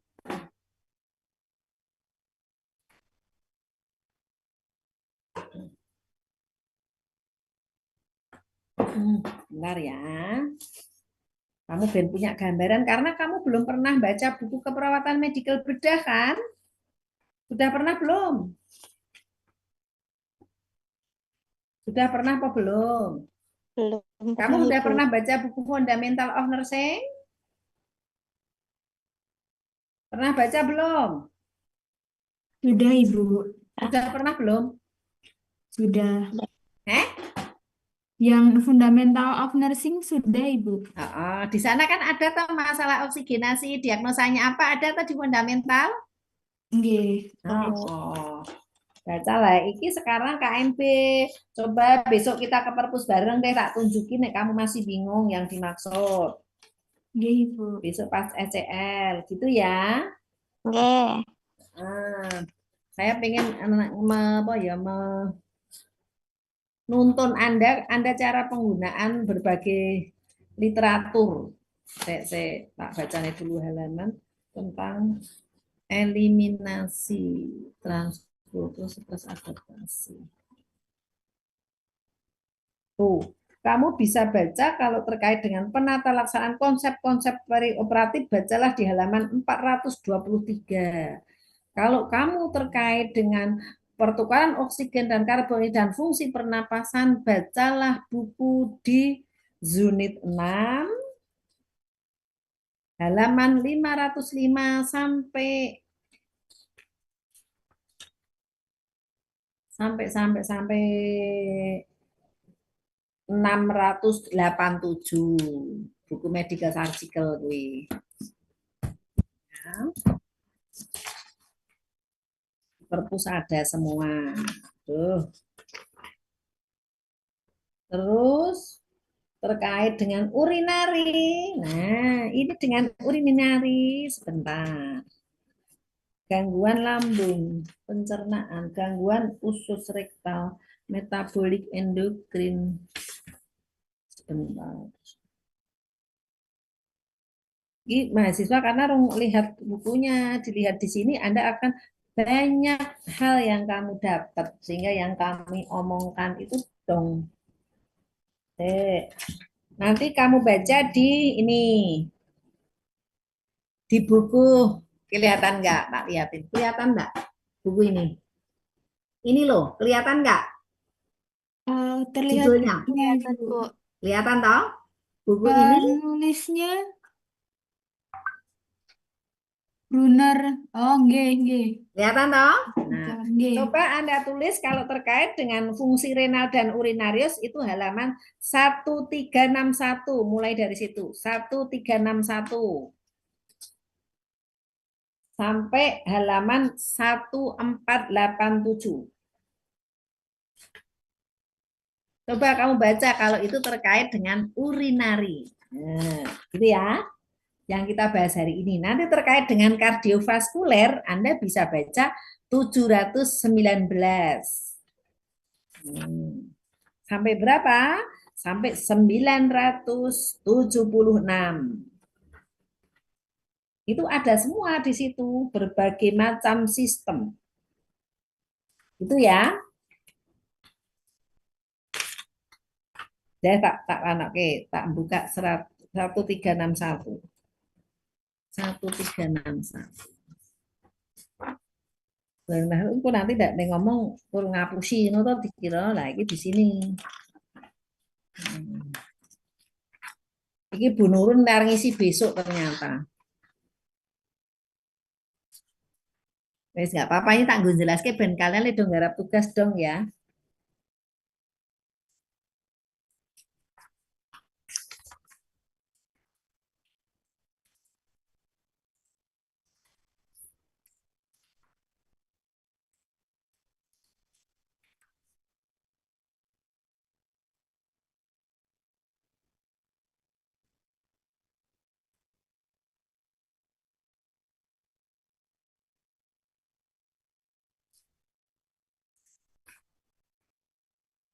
Nih, fotokan ya, aku dirapkan aku. Ini halaman 1980 nih. Ada diagnosa, kamu muncul.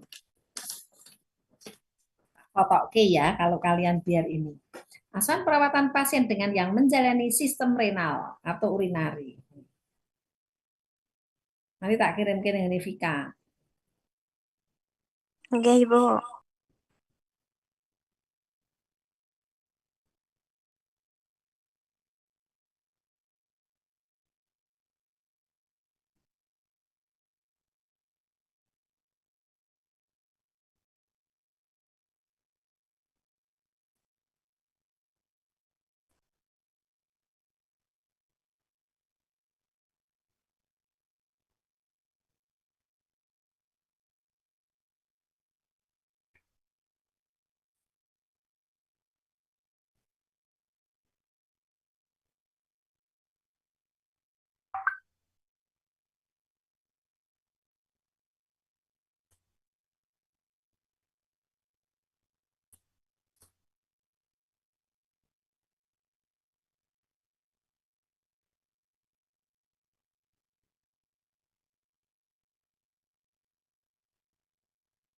Nah, coba baca. Nanti besok dicari di sana ya. Nih ada semua. Ada.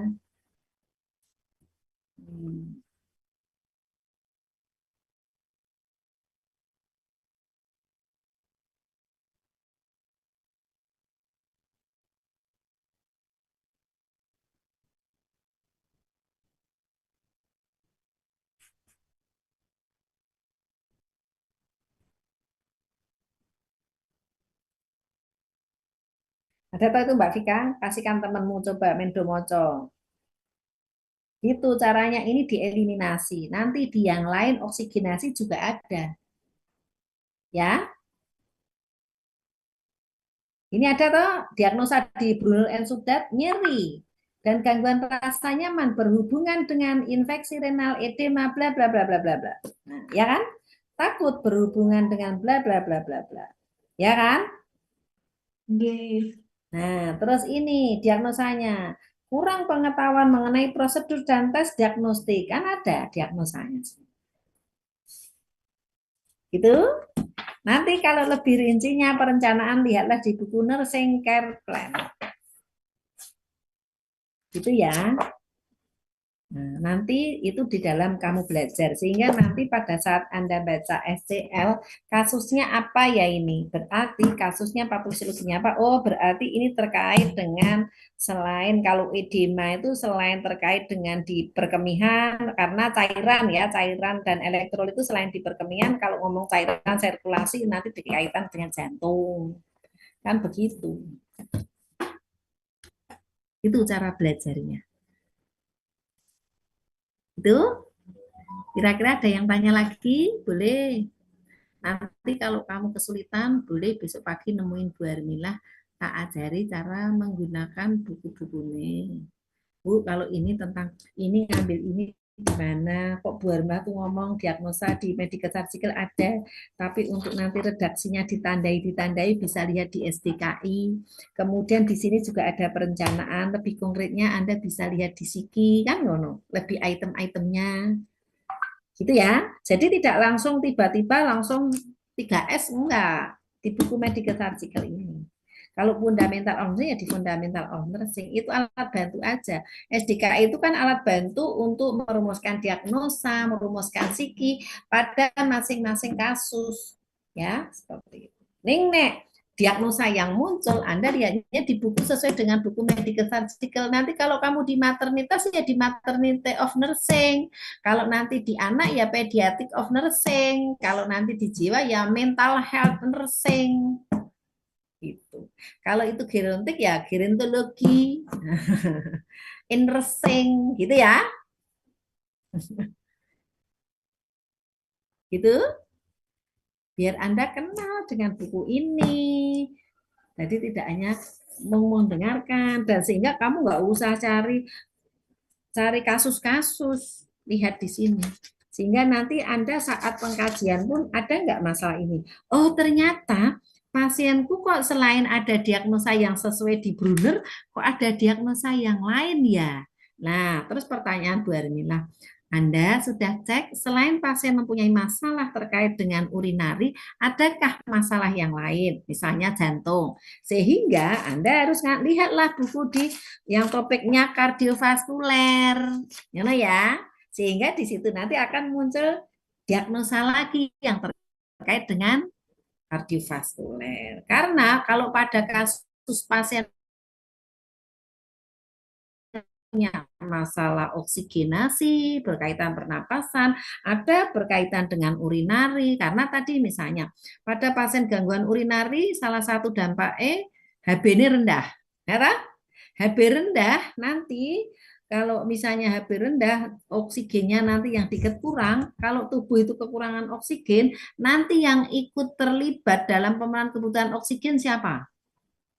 Jantung, maka jantungnya akan bekerja keras, maka nanti lama-lama jantung bisa terjadi kardiomegali itu tadi, ya enggak? Nggih. Ya, begitu.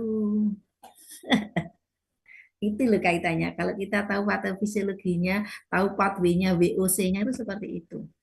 Menang ya? Nah, jadi boleh Bu Hermila dengan tenang hati nanti ngajari cara bagaimana menggunakan literatur-literatur ini dan ini bagaimana kok mekanismenya ini bisa muncul diagnosa ini diagnosa itu. Ini enggak apa-apa karena kamu baru belajar dan yang dipelajari banyak pelan-pelan. Sing penting kamu tahu paling enggak oh di buku ini begini, oh iya. Nanti untuk mencari-cari mengait-ngaitkan semakin banyak kalian baca nanti semakin dan pengalaman oh iya ya kalau pada pasien beneran itu ternyata tidak pada pasien dengan gagal ginjal tidak hanya diagnosa seperti yang di Brunner ya tapi kok ada diagnosa lain nggak usah bingung karena apa pasien beneran itu selain dia mempunyai masalah di perginjalan dia punya masalah yang lain mungkin dia juga stroke DM gitu ya. Dan biasanya pasien dirawat itu kalau sudah dengan berbagai macam atau sudah terjadi komplikasi. Ya, kalau yang belum komplikasi ya yang di poliklinik itu yang kontrol-kontrol itu begitu. Wes nggak usah pusing, nggak usah waduh, nanti pelan-pelan Anda akan bisa mencerna. Ya, yang penting semangat sih, jangan putus asa. Gitu. Ada lagi yang mau ditanya, Mbak Intan? Intan? Ampun Ibu. Ya jelas ya, besok nih masih bingung boleh kelasmu kan cedak perpus toh? Ibu. Ya, besok kapan-kapan kita habis dari keluar kelas langsung ke perpus, gitu ya. Ibu siap. Kita langsung demonstrasikan cara mencari sumber-sumber dan cara mengaitkan literatur satu dengan yang lainnya. Oke, itu kan Anda juga latihan kayak bikin skripsi. Kalau skripsi itu enggak ada yang buku itu sesuai dengan yang kita inginkan. Ya, jadi kalau terkait ini ngambil sana, terkait ini ngambil sini, terkait ini ngambil. Gitu nih. Enggak usah berkecil hati, kamu juga karena baru belajar, tapi paling enggak kan saya harus mengenalkan. Karena kamu kalau enggak kenal enggak akan sayang. Kan gitu. Buku-buku ini kalau belum kenal tak arufkan. Kamu kadang-kadang sok lihat bukunya tebel, aduh nanti aku anaknya kecil, Intan anaknya kecil bawa buku besar, males gitu, nah, nggak usah. Gitu ya, oke? Ada yang mau tanyakan? Kita cukupkan sekian dulu. Nanti kamu nggak blokeren sejak pagi sudah belajar. Kita istirahat dulu, menenangkan pikir, gitu ya? Nggih, Ibu. Oke. Bu Hermila. Oke, kalau Vika masih ada ini? Kok nggak muncul suaranya, Vika? Permisi, Bu. Masih, Ibu. Oh ya, oke, kamu jangan-jangan tertidur. Punten, Ibu. Ya, udah oke ya. saya kira Anda nggak usah berkecil hati, cuma Anda bahan bertanya, boleh kok Anda menyamakan persepsi. Salah ramah salah. Bu, kok saya tadi nangkapnya Bu Harmilan jelasin tentang ini begini boleh. Kalau Anda sudah mau saya tanya dulu. Nek nggak ada yang tanya, mau tak tanya. Untuk mengevaluasi. Mbak Fitri, tadi yang dimaksud dengan gagal ginjal apa tuh Mbak Fitri? Halo, Fitri Risnasari. Comment please. Fitri, tidurkah kamu? Fitri. Nih, makanya kalau Bu Harimlah tuh pengen on cam biar kalian udah melek. Dipanggil-panggil ternyata nggak ada. Fadlan? Hadir, Bu. Ya, Fadlan. What's mean gagal ginjal? Kalau menurut pemahaman saya, gagal ginjal itu adalah kondisi di mana ginjal sudah tidak berfungsi semestinya, Bu. Ya, ditandai dengan apa, Le? Ditandai dengan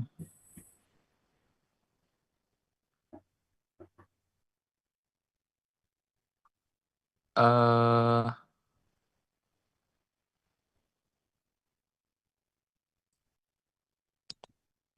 kalau misalkan gejalanya itu dari cedera ginjal akut bisa, Bu. Penyebabnya. Tandanya apa kalau terjadi gagal ginjal?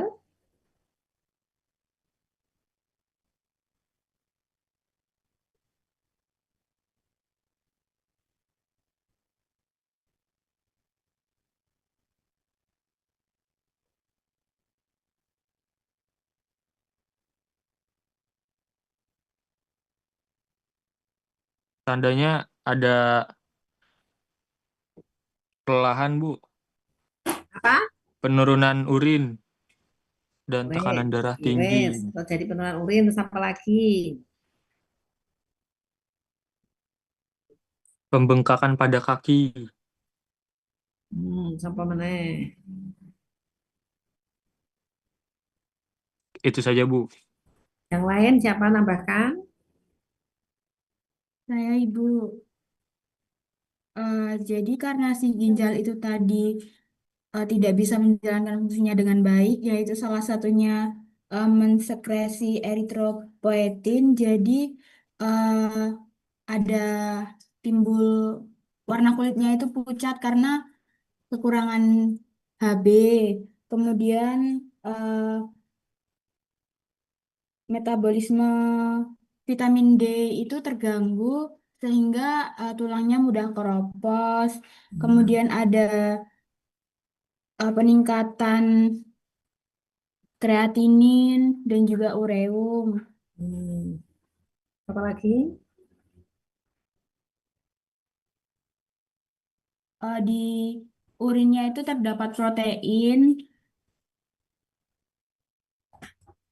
Apa Mbak? Di urinnya terdapat protein karena Hmm. tidak bisa disaring oleh ginjal. Terus? Kadar kaliumnya meningkat, natriumnya meningkat. Hmm.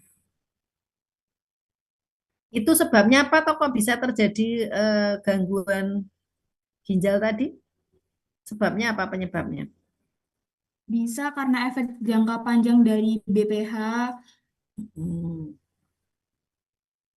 terus pola hidup yang tidak sehat seperti meminum minuman manis, soft drink.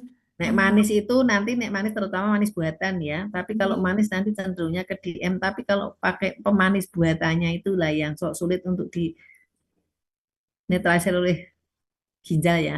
Terus apa lagi? B, eh, apa ya? Obat-obatan konsumsi.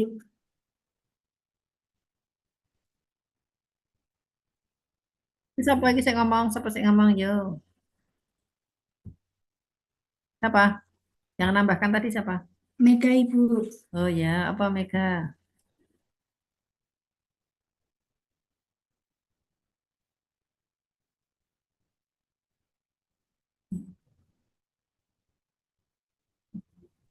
Hmm. Tadi ingat ya, biar Anda ini ada prerenal, renal, postrenal. Yang masuk klasifikasi prerenal, yang apa contohnya?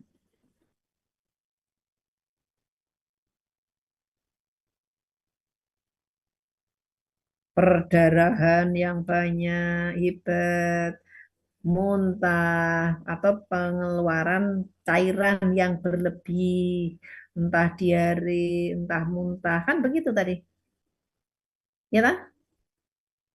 G. Nah, ya, nanti ya, dari, oke, terus sekarang, bagaimana penata laksananya pada pasien dengan gagal ginjal? Oh iya, gagal ginjal akut, bedanya akut sama kronis apa ya?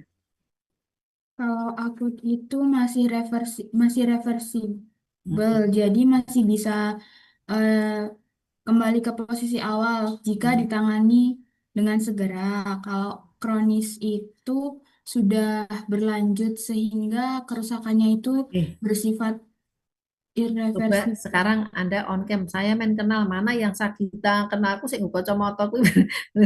Mana? Yuk Sagita biar tahu saya. Biar Milah biar hafal sama Anda.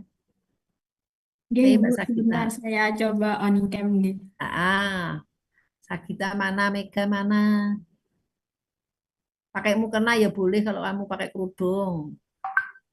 Mm-mm. Nah, rak ngono Sagita iki ya.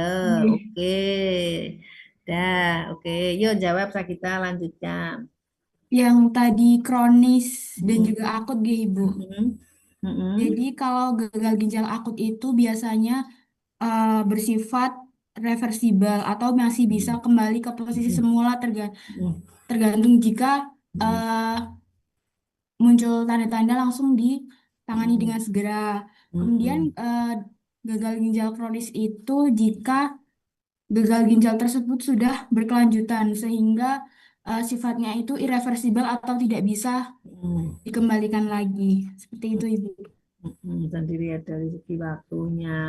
Terus gagal ginjal akut bisa nggak berlangsung ke gagal ginjal kronik?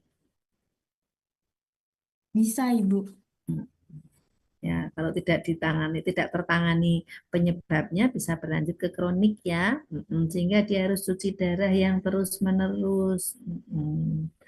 Untuk tadi penanganannya pada pasien gagal ginjal dengan cara apa aja?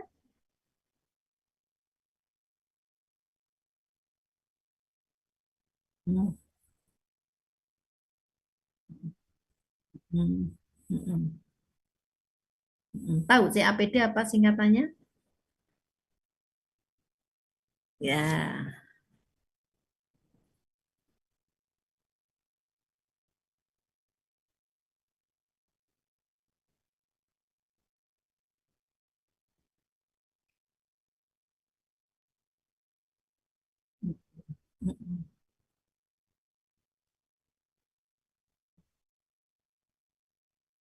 Ya, Mega on cam biar tahu Barmilah yang mana Mega. Nah, rak ngono masa Barmilah biar saya ora kenal rubu cae kan gitu ya. Oke, terima kasih. Ada lagi masalah perawatannya apa saja tadi yang muncul? Diagnosa perawatan nih pada pasien dengan gagal ginjal. Kolik renal. Eh,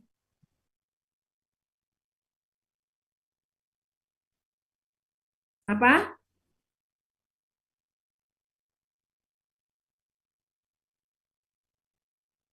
Kok kolek renal gagal ginjal lo? lupa Ibu. Itu Ayo. saya ingatnya malah yang batu ginjal. Nah, iya batu ginjal itu yang gagal ginjal. Penurunan urin, Bu. Penurunan urin itu data.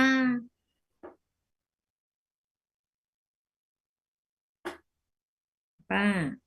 Sesak napas. Sesak nafas itu ya data. Masalah perawatan tuh respon tubuh, respon pasien karena adanya kelainan atau adanya patologis. Ya kan? Nah,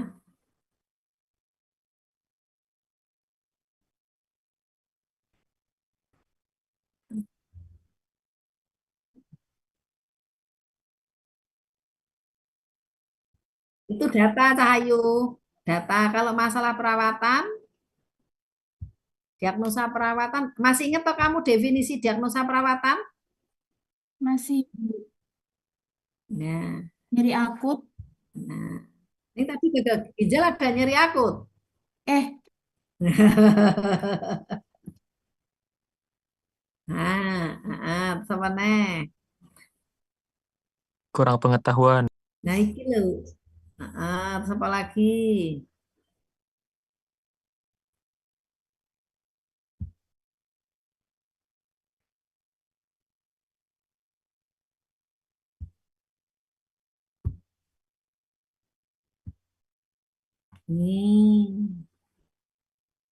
Banyak banget toh. Ini loh. Ingat toh tadi? Ternyata ini rumah set ya ini. Nanti geser sini Mbak Rutin.